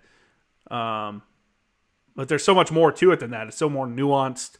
The schools, the different ranges you go to, the different people you meet, you interact with, and as well as I do, as being a fire support guy, I had the opportunity to interact with people from all over the Marine Corps, because we're talking logistics. So you got to figure out how we're getting to the OP, or maybe if I'm working with the battalion staff, how's everybody getting resupplied? How's the artillery getting resupplied, those shells, and stuff like that. I'm, as a JTAC, and guys that are JFOs, talking to the air wing. So now I'm going over and having meetings with them and discussing stuff, and having a more nuanced understanding of their world. Because we know, as well as I do, the air wing in the Marine Corps is like a completely different world than everybody else. Like, they're working on 12-hour shifts for their maintenance guys, day crew, night crew. You got captains flying around, it's a completely different world than guys that are out hiking around. And then I was with MLG as a mechanic, and so I understand that world. So, I don't know. You got to have that nuanced perspective of everything. And I really liked how you guys talked about on the last podcast too, or on the Andrew Milburn one, about how you have to, what was I going to say? About having that enhanced perspective. Basically just kind of, reach outside your own boundaries, or your own sphere of influence, and kind of try to learn new things or understand something a better way. Because if I understand, as like a JTAC, if I understand not just that the pilot's going to come and drop a bomb for me, but I understand the steps that it takes for that jet to get off the ground, how long it takes them to arm it, what's the turnaround time for a helo at the FARP, the forward air and refueling position, how long is that turnaround time? You don't necessarily, no one tells you, there's no manual that tells you to learn that shit, but it's good stuff to know, so I can turn around and advise the lieutenant or the captain and go, hey, sir, this is going to take 30 minutes, or this is going to take this long because this is happening, or this is occurring, Yeah. So that's I was kind of rambling there, but yeah, you have to kind of, I guess what I was saying was, I'm lucky enough to have been touched by a lot of different parts of the Marine Corps, which sounds super weird now that I said that, but it helps me understand the bigger picture of things rather than just being nuanced and locked into the one task that I'm here to serve. Right. Which that's more a thing that officers have to do. I think that might be a hard part for people that are going from being like a junior Marine to an NCO, or an NCO to a staff NCO, is understanding you got to break your mindset out of what you're doing right in front of you and understand how the whole thing occurs. Right. Artillery is not just showing up and shooting. That's hundreds of rounds that have to arrive. That's fuel, that's food, that's security for the position. How does that get laid out? There's not infantrymen securing an artilleryman's position. Right. But so we ask our artillerymen to become machine gunners, basically. Yeah. It does. So it's interesting how it happens at the officer level too, because there are some statutory requirements for promotion that you do some joint tours. That's a little bit higher up. But even back, as a captain, when you go to school as a captain, and you go to, I'm just gonna make up. You go to artillery school, or advanced artillery school, or captain's career course they call it now, but whatever. The artillery captain's course, whatever it's called now. There's other people in that class other than just artillery guys. There's always a couple of other people in there. And when you start talking about field operations or battalion level things, there's always some expert, and quite often even from another service, who will kind of pipe up and be like, whoa, hang on a second. You're talking about doing this operation, and I'm a logistics guy, so let me tell you about ammo, right? Let me tell you about moving food and water and all that stuff, because you're magically fairy dusting this ammo resupply, and You're pencil whipping it. right. Look at the terrain that you're planning to move in, whatever the trucks are that move that stuff around, and that's the first dose you get of it. And it's also helpful too, because oftentimes, well, if you're a Marine and you go to Amphibious, you go to a expeditionary warfare school, that's very Marine centric. But if you go to the Army Artillery School, or you go to the Army Armor career course, or the Infantry Officer career course that are run by the Army, there are going to be a lot of Army guys in there, maybe even some Air Force guys and foreign officers too. And that's really where you start to learn, hey, the Army does things differently, but it's not wrong. It's just different. And you start to get this exposure to some of the other services and really understand some different perspectives on things. Really, really valuable. Yeah, that's how we all improve. Yeah. Yeah. So yeah, the officers get a pretty good dose of it. It's pretty well regimented. And then literally, I don't think you can get selected for certain ranks unless you have completed a joint tour. Okay, I think there are requirements to do a joint billet. There's billets that are designated as joint. You've got to check that block, or you're not getting promoted. So to force the officers to really do that joint stuff, and that may even exist on the enlisted side as well. I don't know. Does that impact your career path if you go to an Army school rather than the Marine, like EWS? Is that more frowned upon? I don't know. That's a good question. It may just be a perspective thing. I don't think it impacts your career. I think it may impact your like, geez, I really wish I had gone to expeditionary warfare, but I got Fort Sill. And I think I'm guessing here, so somebody slap me around if I'm wrong on this, but I think there may be a sense of like, and again, this may not be true, but there may be something along the lines of like, they accept the best officers for expeditionary warfare school, and then everybody goes to the other courses. I don't think that's true, but it could be interpreted like that just because it's a Marine school. And then, okay, there's always slots open up in an Army school. You can go there anytime you want to. I never went to a Marine Corps school other than command and staff. That was in the reserve, so that kind of doesn't count because it's not full time. I went to Fort Sill. I went to Fort Knox for advanced armor, what they call the Armor Captain's Career Course now. So I actually, because I don't know if you remember this, but I moved over to be a tanker for a couple of years in the reserves. Yeah, so I had to go to that. I had to go to that school. Yeah. So I never went to expeditionary warfare school. I actually did that on correspondence, like MCI. I did that while I was on deployment. So it was called AWS back then, Amphibious Warfare School. And so I did it. So I was PME complete. My hopes for that was it was going to open up an opportunity to keep doing stuff and not have to go to school, and I could stay in the Fleet Marine Force and do something cool. But then I ended up going to Fort Knox. So I actually did technically two different captain's courses. That's that's one good thing that about being a fire support man was not necessarily having to do PME, because before it was required. I think now it's required, because it's like there's not a lot of us, and a lot of guys get out. Like I got out at 12 years. That's not uncommon for guys that were fire support men, like JTACs and stuff. And so the need was always there. So even without PME, you can get promoted. Yeah. So that's one thing you would always find, is that there was a lot of like E6, E7, E8, 0861s that were not PME complete, because they were like, why would I go to PME? You know, I'm deploying, I'm doing this, I got all this other shit going on. Like. I'll bet you it gets tougher at gunny though, and probably first sergeant, master sergeant. I'll bet you at that point, if you don't have some staff NCO academy done, you're in deep trouble. Maybe.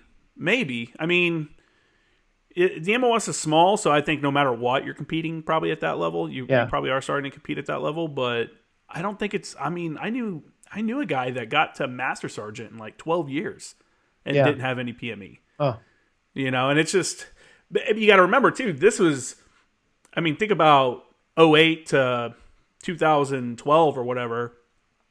JTACs, 0861s were just getting fucking punched out the door constantly, because everybody wanted a fire support person or a JFO or a JTAC. Like every convoy, they made it a requirement. There has to be a JFO or JTAC. in case something happens and stuff like that. So guys were getting just like pumped out constantly. And then in between those deployments, you got your field ops, you got to maintain your currencies. So guys are just like, dude, this is just, it becomes too much and you just get out. So those spots opened up pretty easily. So I don't know, maybe, but I'm just glad. I mean, I think there's some value in PME, but it's supposed to be like a leadership course and stuff like that. There's probably some things that you can teach, but in my opinion, that's one of those things you just kind of have to naturally have. It's some people aren't going to pick that up. Going to corporal's course isn't going to make somebody a good NCO necessarily. It may teach them and broaden their horizons of different MOSs because you meet all these people from different MOSs and all this other stuff. But I don't think it necessarily makes you a better leader. I don't know. I don't think Expeditionary Warfare School makes any captain a better company commander or battery commander either. Yeah. It's just check that box. It's just your career progression. It's the track you take. Rife with complication there, or problems, but kind of switching gears a little bit. Did you ever have any recalls in your platoon? Were you in when they had like the stop loss and when they had guys getting recalled for deployments? So when I got out in the mid 90s was when President Clinton was the president, and they were going through, they called it a RIF back then, a reduction in force. I think it probably has like 15 different terms. But so the weird thing that was going on when I was on active duty was the way officers got commissioned back then was I'm just going to talk about the Marine Corps for a second because I'm not sure how the other services did this. But in the Marine Corps, you would get commissioned as a second lieutenant, but you were in one of two buckets. You were a regular commission or you were a reserve commission, even though you're on active duty, right? And basically the idea was, okay, we're going to take 20 lieutenants. I'm just making up a number, 20 lieutenants. Half of them are going to be reserve commission. Half of them are going to be regular commission. And the way you got a regular commission was you either went to the Naval Academy and that was a regular commission, or you graduated from a school and did ROTC and you had a ROTC scholarship, because you can also be ROTC and not have a scholarship. And if you were ROTC and didn't have a scholarship, that was called ROTC College Program, and you got a reserve commission. If you did PLC or OCC, you got a reserve commission. And what that did was it said, you will be on active duty for 4 years, but after that, you will transition over into the Marine Corps Reserves unless you apply for augmentation into the regular Marine Corps. So I was an ROTC scholarship commissioning, so I was always a regular commission, which basically meant I could stay in until I got tossed out or I resigned my commission. I had friends, a lot of friends, who came in under who got commissioned under the reserve structure, and at the 4-year mark, they didn't want to get out, and they had to compete for augmentation. And if there were 10 guys competing for augmentation, there was one slot for them. So I was going through a point where like they were really downsizing and not allowing people to stay. It was almost the reverse of the recall. People were like doing everything they could to stay in. Do you think that, how bad, I mean, that had to have harmed the forces, right? All that institutional knowledge being forced out. Yeah, but again, I think it was a numbers thing, and they don't do it like this anymore. So I think they figured out that this was a bad idea. I think the way it works now is every officer has to compete to stay on, like they call it career designated or something. Yeah. You'd have to have somebody else who's more savvy with this.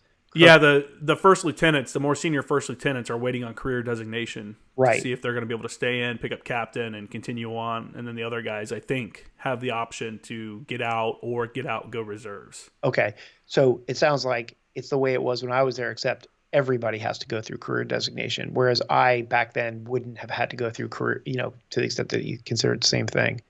It was also weird too, because if you were a reserve commission, you had a pink ID card, and if you were a regular commission, you had a green ID card. Like I actually think like my friends who were anyway. That's how the reservist cards were, right? And the dependents of the reservist too, because my dad was a reservist for a while. Yeah, I've got a pink ID card now, because I'm in some sort of weird situation where I'm retired, but I haven't hit the 59 and a half yet to actually be retired with pay. So I have a pink ID card that says retired reserves. And then when I'm Retired with 59, I'll pay. get the blue one. You don't get paid? I don't until I'm 59 and a half in the reserves. So, Oh. sorry, the UPS guy just showed up here. But yeah, I don't, because I retired as a reservist, I don't get paid until I'm 59 and a half. Whereas if you retired after 20 years of active duty, you start getting paid right away. Okay, yeah, that's what I was like, wait, that's weird. Mm-hmm. Like, I didn't know if maybe you had some kind of other program going on. Nothing. Interesting. Isn't it true that if you retire, you can get recalled, right? For a certain amount of time? Sorry. Give me 1 sec here, because I know you're going to want to cut this out. Oh, so the question was, isn't it true that if you retire, you can be recalled? So as I understand it, you can be recalled, but the likelihood of getting recalled is probably zero. I mean, I think the country would have to be under serious duress to call a retired person back. But I believe there's some mechanism for that. I would bet you that would happen if you were some sort of specialty MO. As long as I just make this up, let's just say you were, I retired. Let's just say I was a colonel and I retired at 30 years, and my MOS was cyber warfare, and then all of a sudden a year later, there's some cyber warfare thing going on. They're like, we need you to come back in. I can see that happening, but they're not going to take some '03 infantry colonel that did 30 years and bring him back in on active duty because, Yeah. Well, so my understanding was if they do something like that, normally you get called back to like run a training command or something like that to kind of bring that institutional knowledge there, not necessarily to go forward and advance on the enemy kind of situation. I would imagine. I guess I'm in that weird. So, obviously guys that do 4 years enlisted have that 4 years of inactive ready reserves that they fall under where they can get recalled. That's right. And then beyond that, then, you're like me where they can't really do anything. I'm in that in between area where, I didn't retire, so I don't have to face it on either side. I do remember guys getting recalled though. When I first enlisted, that was still like a thing. My first deployment, we had a handful of guys that got recalled to come on our deployment.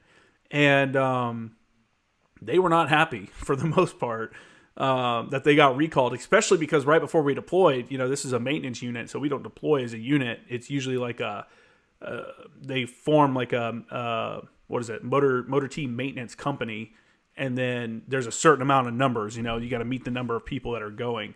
And right before the deployment, they're like, we have too many people because it was active duty, reserves, and recalled people. And they're like, we can't get rid of the reservists because they're on 1 year order or something with that. So it's harder to like take them off their orders or something like that. And the recall guys, the same thing. So the regular guys, we would be the first ones to get cut. And I remember dudes active duty guys being super pissed because they're getting cut off a deployment at the last minute. And then I remember the recall guys like, I don't even want to be here, Right. And now I'm going, and you're cutting dudes that want to go. And I just remember that being like a crazy situation. It turned like half the guys that got recalled ended up like re-enlisting. They're like, you know what, I kind of missed this. This wasn't that bad. I wasn't really doing anything back home. So a couple of them saw it as an opportunity and ended up re-enlisting, but they were all pretty butthurt at first. Yeah, I think, I would imagine that there's always so many people that would want to come back in a time of crisis that they would never have to recall somebody who didn't want to come back in. Yeah. So for example, I had the same thing that you had. I owed 4, but I also owed 8, right? So I owed 4 years on active duty, and then I had to be in the IRR for 4 more years. And then after the 8-year mark, they couldn't touch me. Right. So I did 7 on active duty, got out, did a year in the reserves. And so my 8 years was up. So when I resigned my commission, I was out. So I did 7 years on active duty and then 1 year in the reserves. I was done. My obligation was complete. And then after 9/11 happened, I was one of the guys that said, I want to come back in. So I was actually the opposite of that. I was trying to reappoint my commission and come back in. Mm-hmm. How hard was that? Pardon me? How hard was that? It was easy. It was long. It was a lot of paperwork and a lot of waiting, dragging ass. And I don't think before that, there weren't a whole lot of people that asked to reappoint their commission. Like 9/11 was sort of a big thing. And then all of a sudden there was a flood of people that wanted to come back in. I like the story I like to tell about that is I didn't even know how to do it. So I called a recruiter like on the phone, and they're like, "Oh, you need to talk to somebody called a prior service recruiter." I'm like, "Oh, okay." So I call this prior service recruiter. I'm like, "Hey, here's the deal. I got out. This is what I did. As an artillery guy, and then I became a tanker. And there's this LAR company down in Quantico. And when I was on active duty, like tankers could be LAR guys because they hadn't really created a formal officer MOS out of that yet. And if that's the case, I'd like to come back in." He's like, "Yeah, there's actually no officers down there right now. They're bare bones. So there's billets available for you. So if there's a billet available for you, I can reappoint your commission. It's just a bunch of paperwork." I said, "Great." He's like, "So essentially it's like going through MEPS again. You have to meet me over at Bethesda, and we have to run through a bunch of medical stuff. They need to basically medically qualify you again. So I'll see you there at 8 o'clock and be in PT gear." So I'm thinking, okay, be in PT gear because I'm going to be running around the hospital getting updated shots and blood pressure and finger up the butt and all that stuff. So great. I show up in PT gear, and he's like, "All right, so let's knock out the PFT first." And I'm like, what? He's like, "Oh yeah." He's like, "Why'd you think I had you wear PT gear?" I'm like, "Because I was going to be running around getting like shots and blood pressure done." He's like, "No, you need to run a PFT." And I'm like, "Okay, would have loved to have had like 30 days heads up on that. Get out and like hoof down the street a couple times Yeah. and, like work the kinks out and Yeah, for sure. remember how to kip and all that stuff." And he's like, "Oh yeah. Oh, you can't kip anymore." Like, I don't know if you knew the old kipping the pull-ups, right? Yeah, where you can kind of like swing your body You and could get swing your yourself body over. like CrossFitters do, and they think they can do a gazillion pull-ups, but they're really just swinging their bodies. Little jab at those guys. So yeah, so when I came in, like you could swing and do pull-ups. You could do 20 pull-ups in 2 seconds. And he's like, "No, it's dead hangs now. You got to go up and down." I'm like, "All right, I haven't done a pull-up for like 4 years. And I never really did a real pull-up anyway because I was kipping." So he's like, "Hey, sir, you just got to do 3. Like, can you knock out 3 on that?" I'm like, "Yeah." So I get up on there and do 3. I'm like, but I remember thinking like, I'll never get 20 pull-ups again in my life. Like, this is hard, the dead hangs, because I didn't grow up doing the dead hangs. Right now, everybody can do 30 dead hangs because they grow up doing it. They start when they're 14 years old. And then he was like, "Oh yeah, so it's time for the sit-ups." And so when I did sit-ups, the PFT, it was the hands behind the head, somebody sat on your feet, and you came up and you did a full, head between the knees, full sit-up. Yeah, You it's had like to an do airborne 80 in school 2 one. minutes, right? And then it was like, he's like, "No, these are crunches." And so you cross, everybody knows what the crunches are now. You cross your arms, and he's like, "You have to do 100."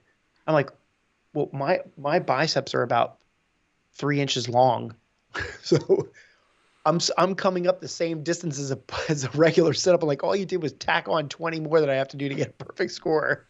That didn't help Yeah, me for at sure. all. And then of course the run didn't change. Yeah. So I do the PFT, and it's kind of funny story coming back in and having to take a PFT right away with no warm up, but I did it and then went through and then it's just paperwork. And they came back.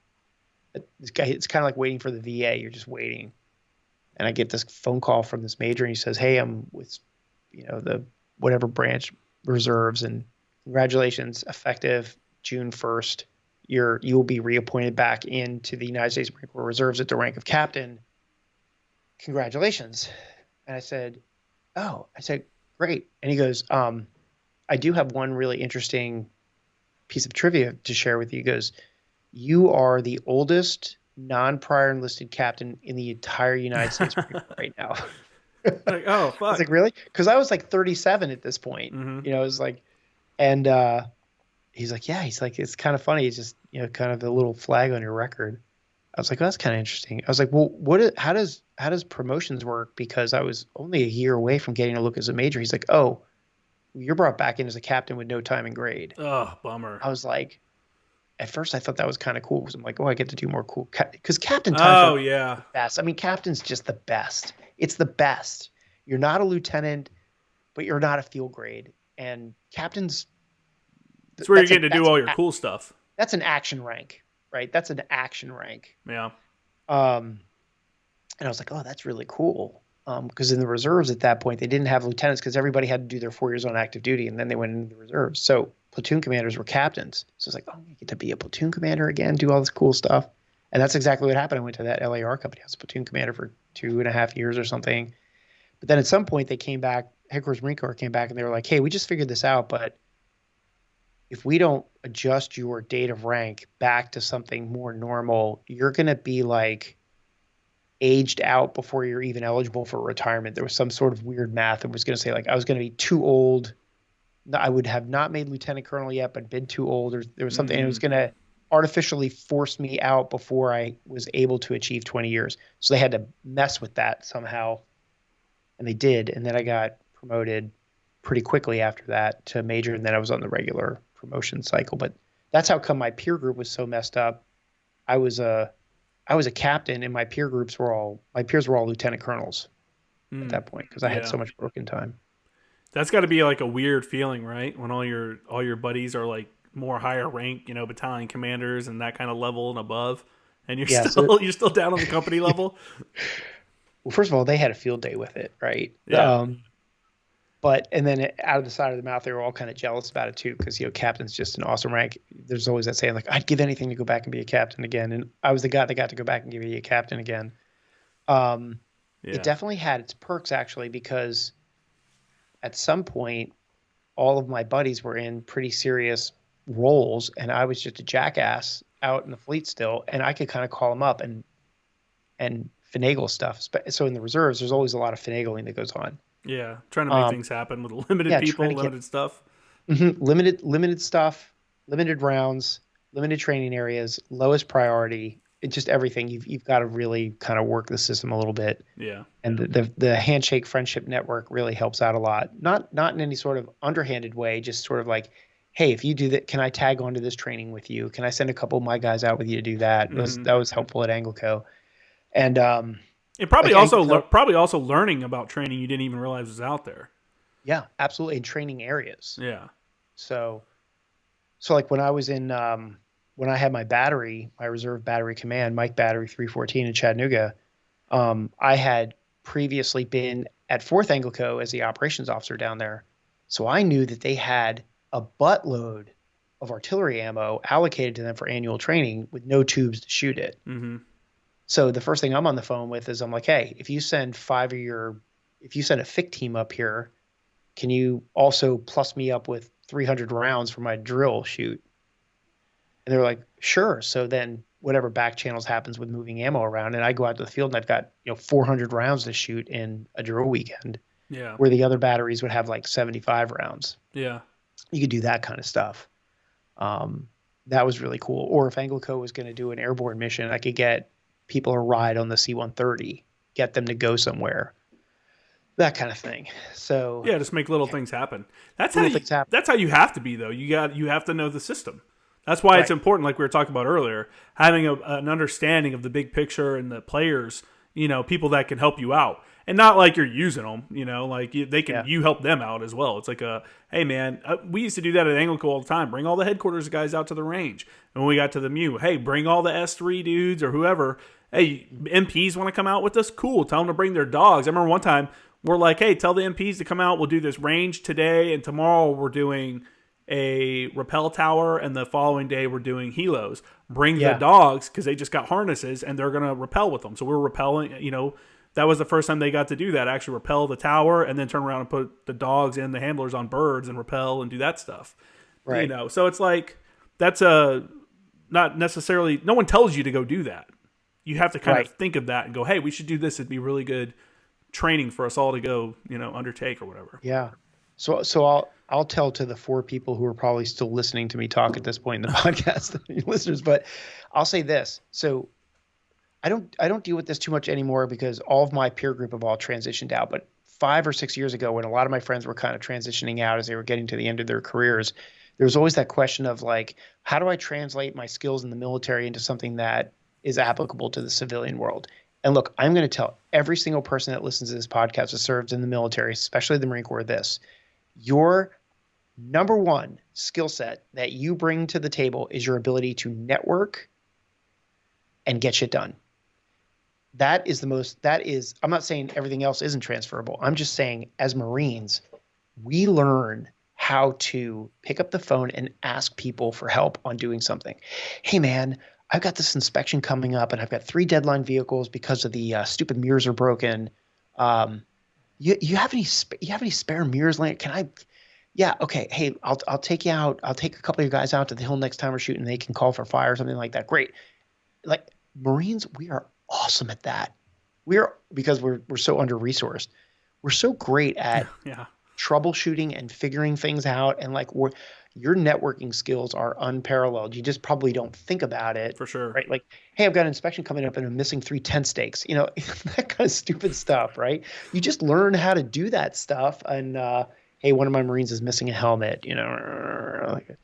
Um, we're so good at that. But yeah, the Anglico thing was always really good. That was the master of networking because you had resources, but not necessarily the things to utilize the resources. So like that ammo is a good point, where you had the ability to tag an aircraft under the guise of doing airborne operations, but still ferry some guys out to the field that weren't going to jump out of it. So you kind of had the ability to get transportation really easily because those helicopter guys always wanted to do some sort of para ops or spy rigging or something. They had those qualifications to do as well. Something different. Everybody just likes Right. doing something different. Mm-hmm. I remember Right. again at first Anglico. I mean, so at 10th Marines is where I really learned about going to the field and training and stuff like that because I was a mechanic before that and it was very, as you could probably attest to at like an artillery battalion, it's very regimented how that's going to occur, how artillery operations occur. And then going to Anglico was like a more of an open-minded discussion on things and who can we reach out to make this happen? Who's out there? Or in a lot of cases, we had squadrons calling us because we had made ourselves available before, or they knew guys that were working there, or they had heard that Anglico will support. And, we were yes men to all the squadrons. It'd be some random shoot in the middle of the desert, no actual live ordnance, and we'd be like, sure, we'll send a couple guys out there to do it. Because it builds that relationship with that squadron, but it also, you're still getting some training value out of it. I've gone to Yuma multiple times to work with the Harrier and F-35 squadrons and do like simulated casts. I'd be driving around Yuma and just do simulated casts on different spots on the base. And I'd always bring a radio operator and a JFO with me. And I'd be like, hey, this is what we're going to do. We're going to practice talk-ons. I'm going to put you out, JFO, over here. Or no, I'm going to put out the radio operator. You're going to go over there and pretend like you're digging on the side of the road somewhere over here. And then I'm going to bring the JFO around, him not knowing this is all occurring. And then he's going to talk to the aircraft and be like, hey, I see someone digging on the side of the road. It's as realistic as you want to make it. I could have just went out there and just sat in a lawn chair and done fake controls all day with the aircraft. But, you take these little opportunities and you become someone that people want to work with. That's the important thing. People want to work with you because they're getting value out of it and we're getting value out of it. And then something like that, at the end of the day, I'd sit down with the pilots and we'd have a face-to-face discussion about what I did, what they did, and how we can make that better. And then I can bring that back to Anglico and be like, hey, this is what I did and what I learned from that, Yeah. We had I'll tell you the silver bullet that we always had, the thing that we had in our pocket was the naval gunfire because I'm talking about first Anglico, right? Anytime a ship needed to do some sort of qualification, I think everybody had our number on speed dial. They called, I don't think anybody was calling 11th Marines and saying, can you send your no-glow team out to a spot? They called Anglico, understandably, right? And so we would get these opportunities at the last minute to go out to San Clemente. And the minute you're like, okay, we've got a ship on station for 3 days that needs to go through qualification, this is what you start thinking through. I'm going to call all the squadrons and see if somebody wants to come drop bombs at the same time. Yeah. Right. I'm going to call an artillery battery and see if they want to helo out, if they want to helo lift out there, if they want to take the LCACs out there and have a couple rounds and invite their FOs to come out. And then like San Clemente was the big deal. We went out to San Clemente. We would take the LCACs out there sometimes. We take 53s out there sometimes. That was a huge one. But my favorite story on that one was I was getting ready to go on the MEU in 95, the 11th MEU. And this was back, it's funny because I see these Instagram sites, like there's a lot of hate out there about Anglico. I don't know where it comes from. There's a lot of people that make fun of the Anglico unit. I'm not sure where that comes from. We didn't have that sort of thing back when I was around. It was a pretty good unit, but see, you got to learn. Everybody makes fun of everybody. You're focused on that one because you were with Anglico. You're like, man, they're making fun of us. That's true. Yeah, I mean, like I try to get. There must be some sort of inside thing that I don't understand. Like they make fun of the Anglico guys. I know it's all good-hearted, but so I'm on the MEU, and the thing with the ANGLICO and the MEUs back then was you worked for the command element, you worked for the MEU commander. So the MEU commander had the MEU command element, the Force Recon Det, and the ANGLICO Det, and the Radio Recon Battalion Det. That was it. And so the MEU commander loved the Force Recon guys and didn't give Radio Radbin or ANGLICO a second thought. So you kind of had to figure your own. You had to come up with your own stuff to do training. Nobody's going to task you with anything. Yeah. And so we get one of these calls to go out to San Clemente Island while I was chopped to the MEU. So I had my thick and salt chopped to the MEU. And I'm at this planning conference, and the Navy SEAL platoon commander comes over to me, and I didn't really know him. I shouldn't say I didn't really know him. I didn't know him at all. He's like, hey, are you the guy that does the naval gunfire stuff? I'm like, I'm the ANGLICO Det commander. There's lots of people who do naval gunfire stuff. I'm not sure exactly what you're asking me. He's like, well, I heard that you guys are taking a team out to San Clemente Island in 2 weeks to do naval gunfire. I was like, oh yeah, that is my group. And he's like, hey, I've got some of my guys in my SEAL platoon that, because of their rating or whatever it is, like they have to go qualify and do naval gunfire once a year or something like that. It's a total pain in the ass for us to do it, and we don't do it. So I'm wondering, can I have some of my guys tag along with you? And of course, anytime a Marine captain hears a bunch of Navy SEALs want to come tag along with them, the first thing you think is, I'm going to lose my commission at some point during the time that these guys are out there with me, right? They're going to do something and I'm going to get in trouble. So I was like, well, sure. I said, but here's the thing, like, you got to make sure that your guys are cool with understanding that they're not going out there as Navy SEALs. Like, they're coming out there with a Marine unit. So like, they got to wear flak jackets. They got to wear helmets. Like, I'm not getting my ass chewed open because you guys are out there sunbathing in flip flops and shorts. Right. Mm-hmm. He's like, I promise you, those guys will snap in. Like, no problem. It's like, okay, cool. So these 5 guys show up, and they're like wearing these blue flak jackets and blue helmets. Like, they clearly didn't even have this stuff. Like, they borrowed it from somebody to come out. And they sent their ensign out, and they sent their chief out, and these guys, and they were fucking awesome. They were the best guys. They were like, hey, thanks so much for having us out here. I see that we've got some downtime between 1500 and 1800 until the nighttime shooting starts on. So like, I don't know what you guys are planning on doing, but if you want to fill that time with some patrolling or stuff, like, we would love to teach you some classes on patrolling or anything like that. Like, they were awesome guys. Mm-hmm. And that relationship actually developed into, we worked on joint missions together for the entire MEU. Anytime those guys went out and did a VBSS or a hydro recon, my FIC team was on the boats with them, because anytime they got in the water or off the boat, we stayed on the boat and had the radios to call in air support or anything like that in case they got into a jam. It turned out to be this really great working relationship, and I got more training out of those guys than anybody else, but that was all because of the naval gunfire thing, just somebody networking around with somebody else, and I ended up having a great time, and I got a shitload of ammo out of it, a shitload of free boat rides, and fuck yeah, fun man. training. And you're off the ship. Yeah, and we got off the ship. I did crossing thing. the line on their ribs. Yeah, we went across the equator riding their ribs instead of riding the boat. Oh, that's cool. Ship, yeah, it's cool. That is pretty cool. Yeah, that's one of those opportunities that you have to seek out and kind of like make happen. No one's going to hand that to you. Right. In most cases, that's not part of the plan, right? People, that's the stuff that people that like live and die by the book, they miss out on. It's because just because you've never seen anyone like reach out to an Air Force unit and do like a joint training exercise with them doesn't mean you can't. Why not do that? And I thought that was, I really like being at ANGLICO for that reason, because it was like, why can't we do that? Or what's allowed? We'd always be like, what's allowed? Especially if we're going out to like Gila Bend or something. Mm-hmm. We had all kinds of stuff planned that we'd want to go out there and do. And we, like you were saying, we had an allocation of mortars and artillery. So it's like, okay, well, we're going out to Gila Bend. The range regulations are pretty easy to work around. Let's bring LAR with us to shoot mortars. Hey, we got air on station. We got LAR coming out. Hey, our radio guys can come out and do like HF shots back to the base. And, there's all kinds of training that can happen. It doesn't have to just be, let's go out to the OP and sit there and call for fire. Like, good job, guys. And then let's go back. You can make it more like a more valuable training time just by thinking outside the box a little bit, thinking about how can I make this a little bit more realistic? How can I make it a little bit more better? How can I get more people involved, to make it better? So. And I actually think ANGLICO is probably the place where I developed my creativity skills more than anywhere else. Because, like you said, that there isn't much of a hierarchy at Anglico. You're either training your teams or you're not. There's not like a battalion field exercise. There's not, like those. It doesn't work like that. So you gotta kind of create your own training there.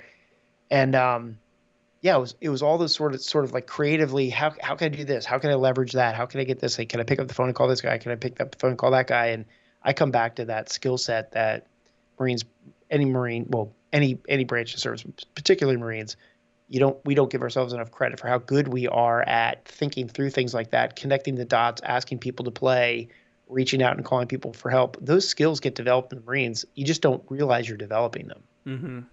Yeah, that's something. Yeah, I mean, you got to. Part of the problem is guys that are transitioning out are asking questions to guys that haven't transitioned out yet. They're surrounded by people that haven't been out of the military, which is why now when you look at social media and there's different websites and there's different pages that help support people on their way out to kind of give them a better leg up than our predecessors, than like when you got out of the military. Mm-hmm. I don't know. I think when you first get out, nobody's giving you a straight answer because nobody knows because they're all still in the system, so I don't know. I'll tell you, social media, it has been and will continue to be such a dominant force in the information arena and information operations. For sure. I think the senior leaders in the military are slower to grasp it because they didn't grow up with it and they don't really understand it. But you go back to the Afghanistan thing, and there was all kinds of bogus information being passed around, and my point was like, hey, if there's this controversy over, do you remember when somebody was like, they said they can't come home until they clean up all the water bottles at the airport? Yeah, they said they like delayed their flight because they made them clean and like spray paint over the fuck ISIS signs and shit. Right. Okay. So where there's smoke, there's fire always, right? Yeah. But like, my point was, hey, if people are on open source social media blaming this on the task force Marine general and his sergeant major, how come that general isn't being told by his what do they call public affairs now? Comstrat. Yeah, Comstrat people, right?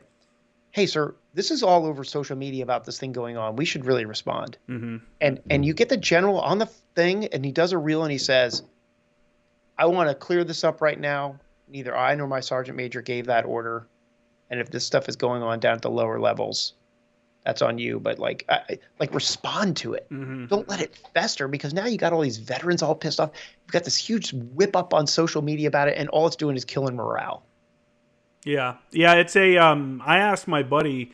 He's a major over at 11th Marines, and I was like, "So, what's your guys' plan if your unit? Because there's CCIRs, right? The commanders, whatever it stands for. It means like something bad happened. You got to call the CO. Critical information request. Yeah, critical information request. I was like, "What's your CCIR if your unit starts going viral on social media for something bad?"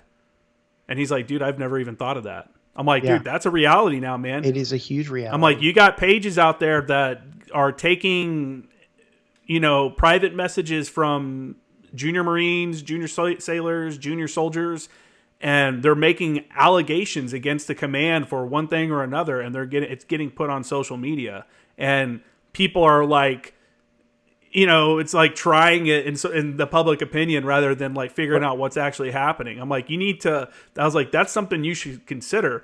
And what you mentioned about like, why is a Comstrat person not responding to this? I guarantee it's because of the bureaucracy. I wonder what it takes for them to create a post. Like, who has to approve a social media post, a Twitter post?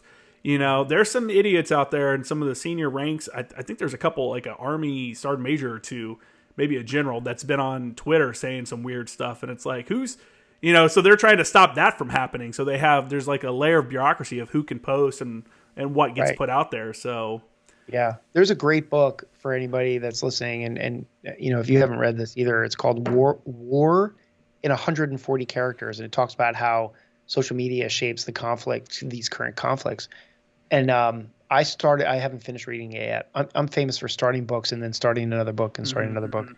So it's in my rotation of 6 books I'm reading at the same time. But I read this thing and I think to myself, how much the battlefield and decision making is being shaped by social media. and I'll just make up an example. Let's just say you do a JDAM strike on some whatever, okay, and maybe you get the bad guy, maybe you don't. Let's just say you do. Let's just say you get the bad guy, right? Clean kill. And the next thing you know, within 5 minutes, there are pictures being posted of bloody children laying in the street by your enemy. Okay, first of all, they just dominated the information space because they're the first ones out with and now it's sort of like the story you hear first is the one you believe the most. Yeah, now you're fighting that narrative. Right. And so let's just say it's not true or anything, but it's picked up by the Times and it's swirling around social media. And then you've got all of our, adversaries out there who are very deft with their use of social media and the digital space. And they create all these fake accounts and they get veterans talking about it and all this other stuff.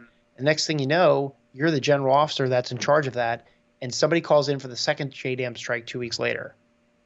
Do you think that has influenced his ability to make a sound decision on releasing a JDAM authority? Or could that cloud his judgment because, oh shit, last time this turned into such a huge information whip-up media? Like, I think the decision-making process could be severely impacted by just the information campaign.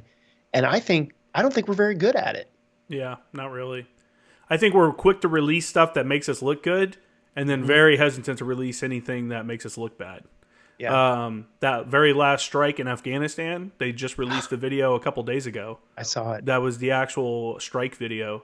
And people were asking right after it occurred, like, "Hey, we want to see the video footage. We want to see the video footage." There's no reason to keep that secret. It's not like the world doesn't know that strike just happened. You fucking came out and talked about it and said that there were like secondary explosions and all this other shit.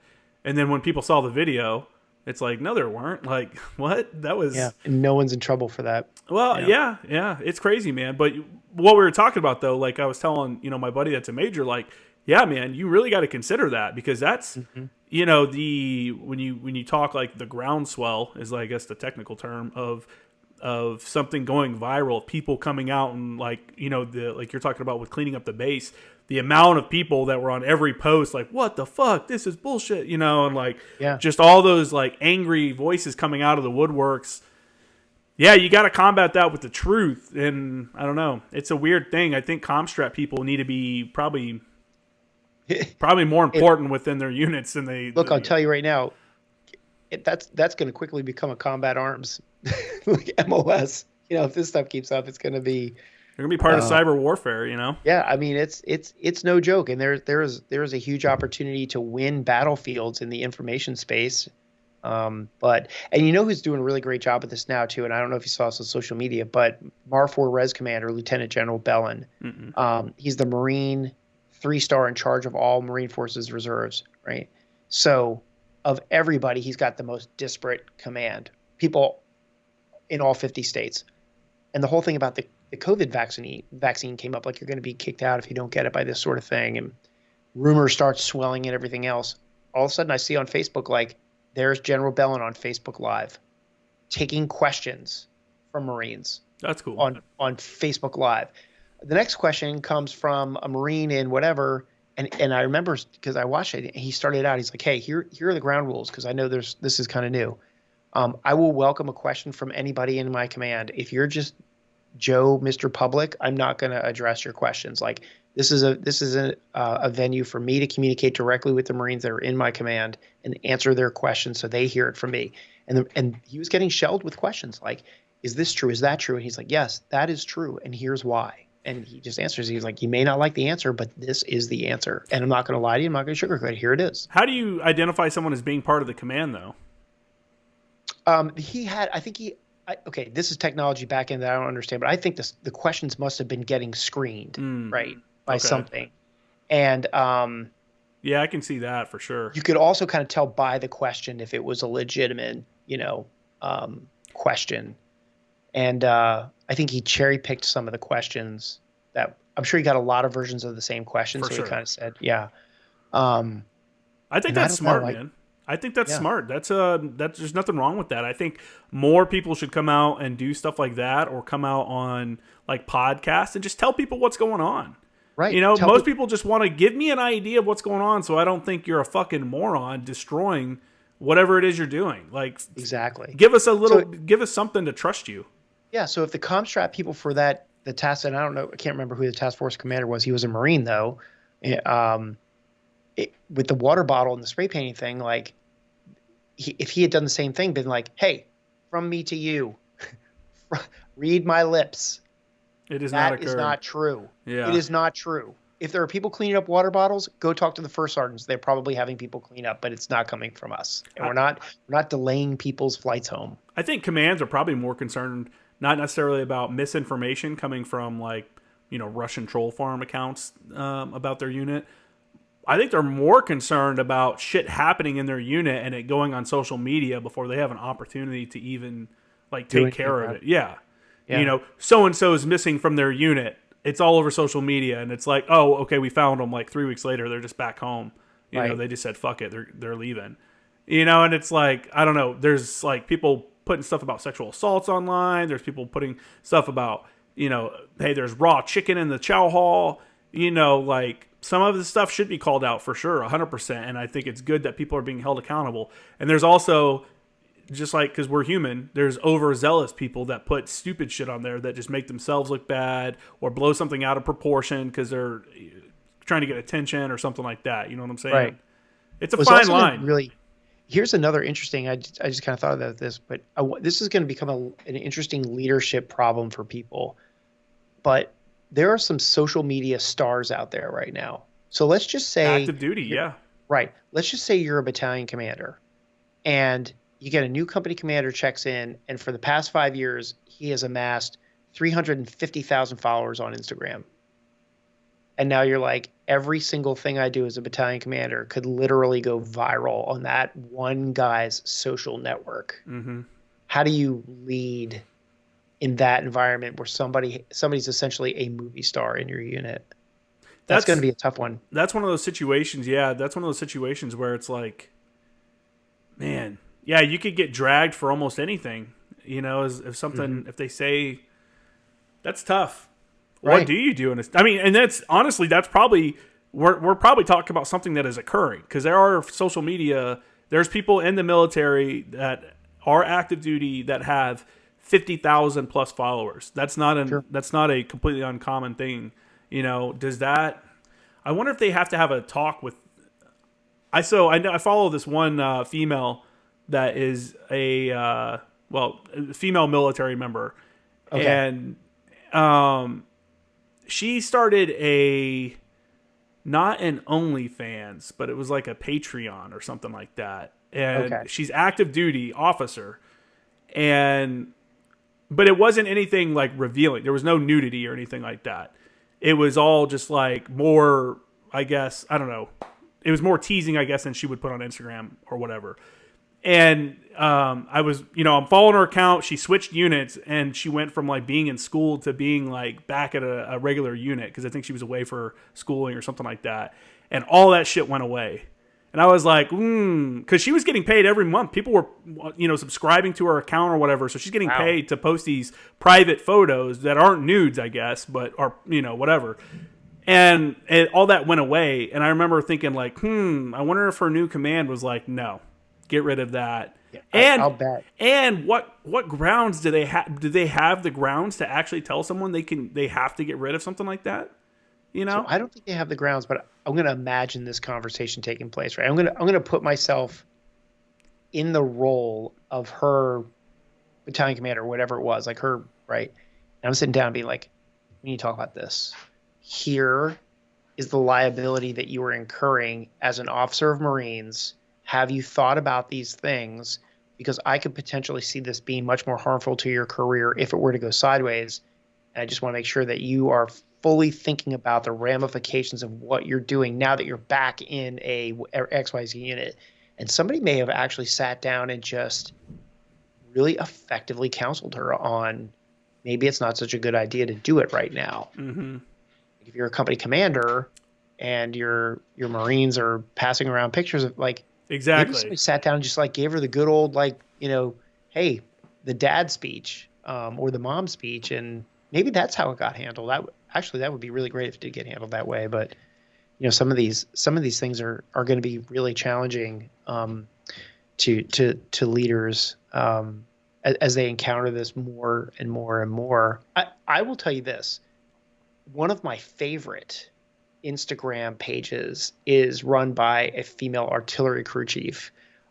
She takes the best pictures out in the field. Like, I see them. I don't know if you follow her or not. I don't remember her Instagram name, but she's a female artillery section chief.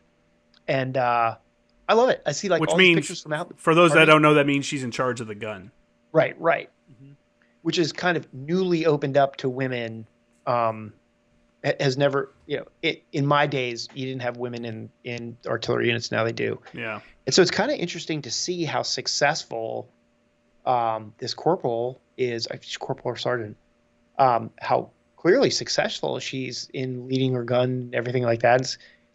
It's awesome to get like a window into people's lives in a community that I revere. Mm-hmm. Right? So, like there's the other guy, Heavily Suppressed, that runs that, and he's always posting these awesome pictures of artillery. Like I see those things, and you can tell what I like looking at because it shows up on my stories. Like it's all the artillery stuff is showing up. But so I understand why some people do the Instagram pages, and they're very popular. But then sometimes I see some of these Instagram pages, and I'm like, oh, I would not have posted that, man. Jeez, Yeah. Well, it's like you see someone from back home or a family member or something that goes on Facebook and puts their drama on Facebook. You're like, what are you doing right now? Right. Yeah. What are you doing? What are you doing? That is not, yeah, it's gotta be a weird time right now to be in a leadership position and know that, I mean, what can you do? As a battalion commander, you're going to be like, hey, sergeants, make sure you're following your lance corporal's Instagram pages so they don't post any bullshit. Yeah. There's, it's a weird time for them, I'm sure. I guess they've got. I mean, I would think that if I walked into a unit, I was going to be a battalion commander, I would have a battalion command policy that says you're responsible for everything you do on your Instagram page, and if you discredit this unit, there will be ramifications. I think that's what the page 11 everyone signed was supposed to be about. That's what I mean. We had to sign it before I got out. It was basically saying like, if I'm posting anything political, I can't associate with the military. Just be mindful of what you're posting. Kind of don't be a jackass. And it all came about because of the Marines United, people sharing nudes and all that crap. But I don't know, man. I remember that. It's a weird world out there. But there's female service members that have like OnlyFans pages and shit. They get outed for that. Well, I shouldn't say it's weird. I mean, I get it. I personally, if I was a woman, I wouldn't want to have that undermining my authority as a leader at any level. Well, I think a lot of them don't broadcast it to their I think they probably try to keep it on the DL, but it's always one of those things that just kind of comes out. Yeah, you're like, hey, how are you making $10,000 a month? E3, right? How are you right, buying? It only takes one person to say like, "Oh my God, look at this," and I think it's a challenge. That's like teachers. Same thing with teachers. You find out your teacher was a porn star back in the day or something like that. Can you ever live that down? Are you ever gonna, No. God, it just seems like. Yeah, and I think the internet makes all these stories a lot more prevalent than they are. Yeah, like I don't know if the stuff is happening more. I just think that it's being discovered more. Yeah. Where, it can't be hush-hushed anymore. But I think the social media thing is really interesting, and I really think that there's I don't think it should be poo-pooed by leadership. I think it should be embraced. I mean, again, I go back to when I saw Lieutenant General Bellin talking. I was like, you know what? That is owning it right there. That is, I'm getting on this thing. I'm going to communicate with everybody in my command. I'm not going to rely on, hey, pass the word. Because what I say about the COVID vaccine is going to get misinterpreted by the time it finally gets down to the squad level. Mm-hmm. It's just going to be at the telephone game. It's going to take too long. And there's this ability now for leaders to be like, this is the deal. It's me saying it to you. It's recorded. You can watch it again. It's an effective way to really get the word out and get the official word out. Yeah, without all the little spins that come down on each layer of bureaucracy. The CO tells the sergeant major, and the sergeant major tells the first sergeant. The first sergeant tells the platoon sergeant. It's like all the way down, and then everybody changes it. It's like telephone. Right. And then the guy at the And very end, they're like, just do it. And you don't get anything other than just do it. Yeah, the Commandant just came out with a podcast on War on the Rocks. It's 60 minutes long. I've listened to the first 30 minutes of it, but he's talking about his performance thing and he's talking about force design. And I thought to myself, what a fantastic way for everybody to hear him talk about this and not have to rely on, I heard this or I think that or this person's saying that or my TBS instructor thinks this or whatever. Like, boom, the Commandant is giving everybody a venue to hear exact. It's one thing when you write it, but when you are saying it to people, you can be much more convincing with your convictions on it or your explanations on why you think it's important. And I found the fact that he did it way more riveting than what he was saying. I was like, what a fantastic way for him to say, like, you can hear it right from my mouth. There's no need for interpretation anymore. I just wonder how much more we're going to see that out of leaders. Okay, so here's another example. I don't know if you remember this, but there was the 2nd Marine Division commander who put that letter out about like, we need to clean up the barracks and people need to stop putting their hands in their pockets and all that stuff. I can't remember who wrote the letter, but it was a division commander in the Marines at some point in the past 5 years. And I just remember him getting assailed for it on social media. And some captain wrote a letter like, this isn't the stuff that we need to be concentrating on, hands in pockets, we need to be.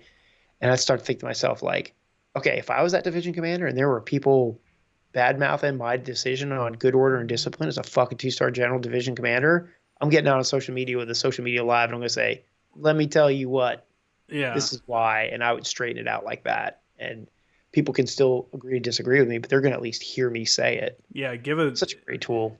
Just giving a reason as to why you're making a decision alleviates so many issues with people. People just want to know why they're doing something. Instead of like keeping people in the dark, it's like, hey, try to explain the situation. So now they have a better understanding of what is, why this is happening, why they're involved in it, what's their role in it. Instead of just telling, obviously time and place. Yeah. Instead of just telling someone, hey, go do this without any kind of explanation. It's a different world out there, man. Kids have information and they're learning stuff and they're soaking up and they're looking up stuff. Like if you say something, they're like, I could fact check you right now on my phone. Right. And so you're getting these people in the military that want to know why things are happening. And that's not necessarily a bad thing. I think it's a great thing. Again, time and place, but it's it's one of those things where it's just everyone's becoming more informed. And maybe you gotta, as a leader, if you don't want to tell them, is it because you're making a bad decision? Are you embarrassed because of the reasoning why? Maybe you should ask yourself that, because if you have a problem telling people why they're doing something, maybe it's not something they need to be doing then, because I think everybody deserves to know why they're out fucking, I'm away from my family for 2 weeks sitting out here doing this, whatever it is. You know what I'm saying? Like, I don't know. It's people's time. It's people's lives. They just tell them why. Well, and the thing is, okay, so this is a little bit of a different example, but I think it proves my point.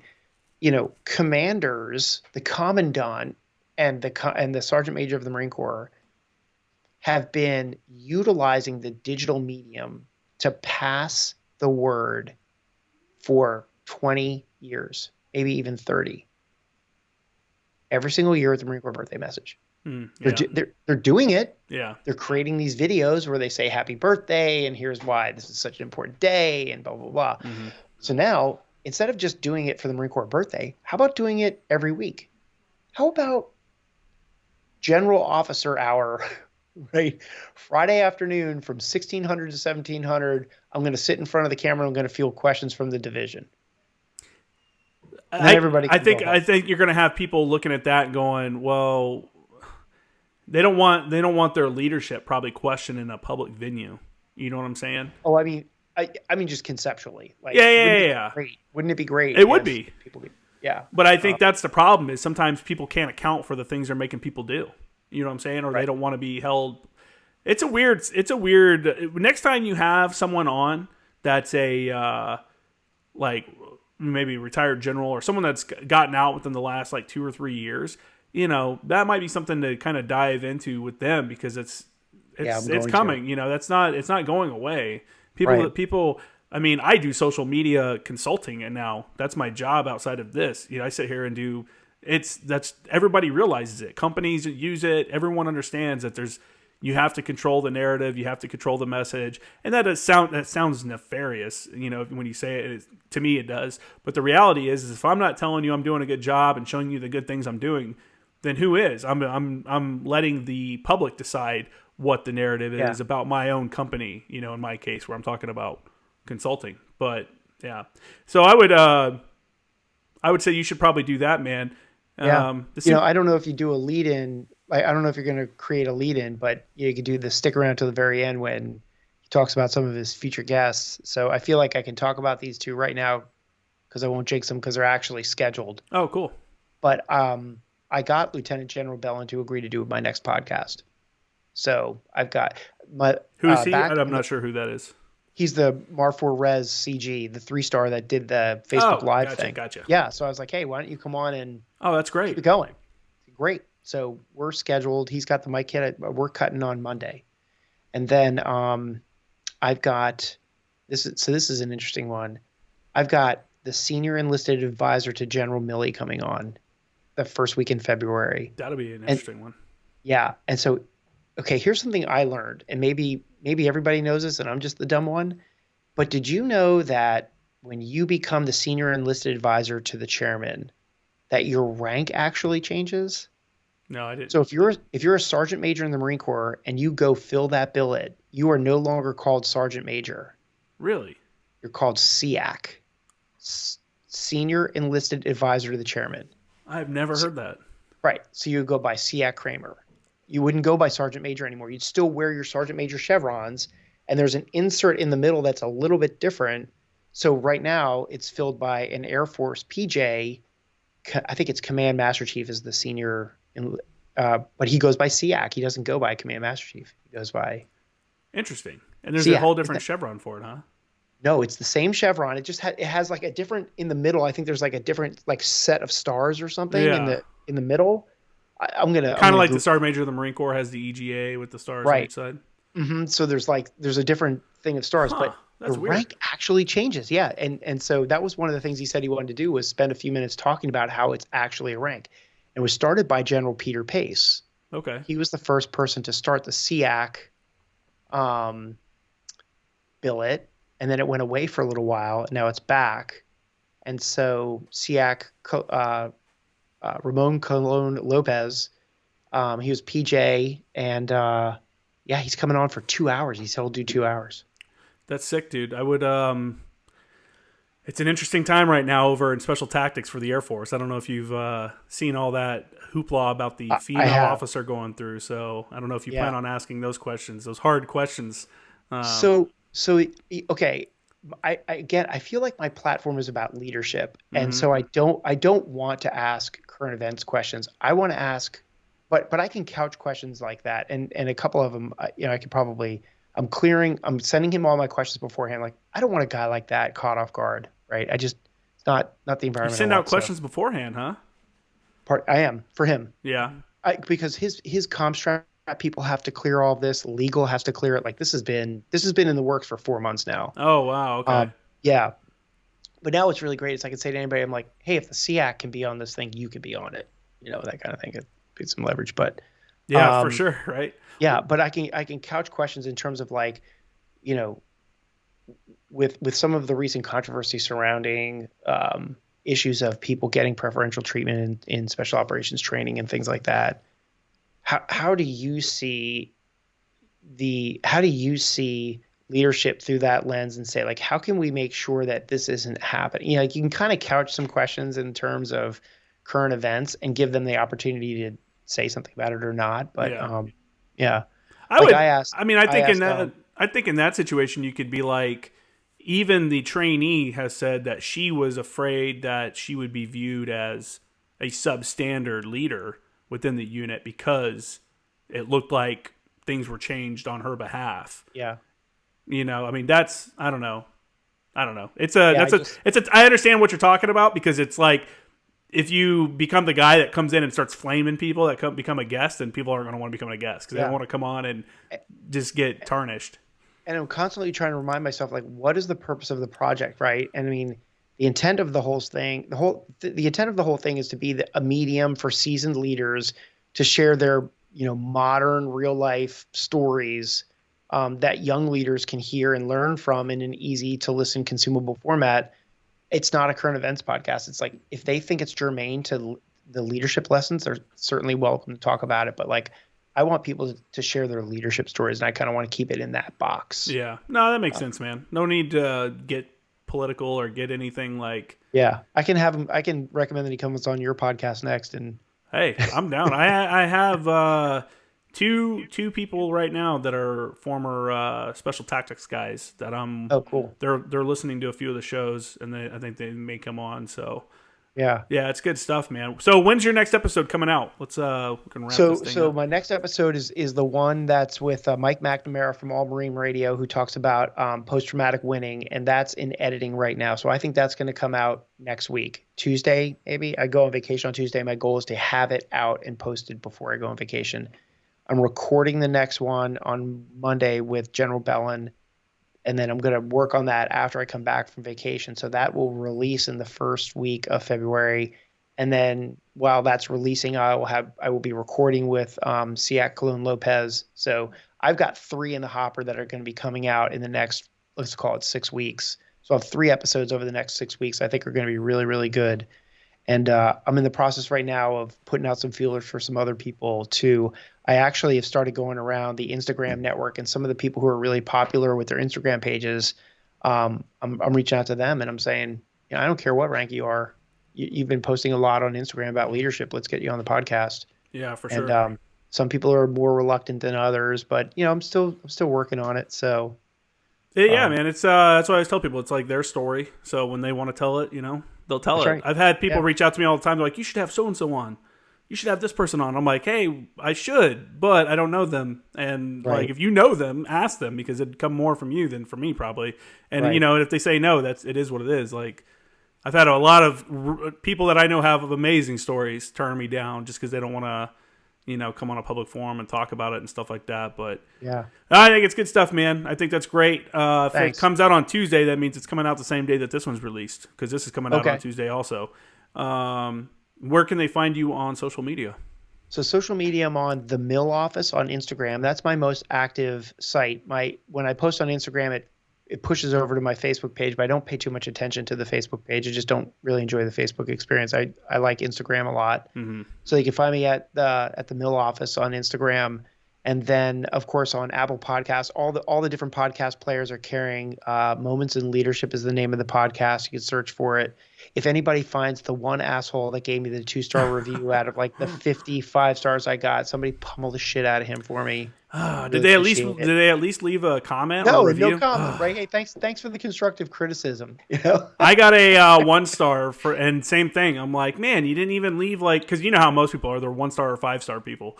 I'm like, if you're gonna, it's cool if you're gonna leave like a 1-star. It is what it is, but at least give me some feedback on why you didn't like the show, so I can at least try to improve it.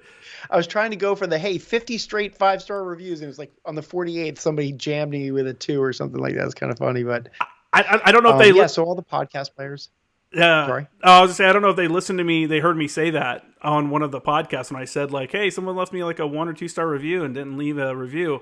And I think they took it away. I think they either made it a 5-star review or took the review away, because I think I'm back to having all 5-star reviews. Which is tough, man. Hopefully somebody hears that and fixes it. But yeah, and the other thing too is you shoot me a DM on Instagram. But like, if there's a question that you think would be a great question to ask some senior leaders about leadership, like shoot it over to me.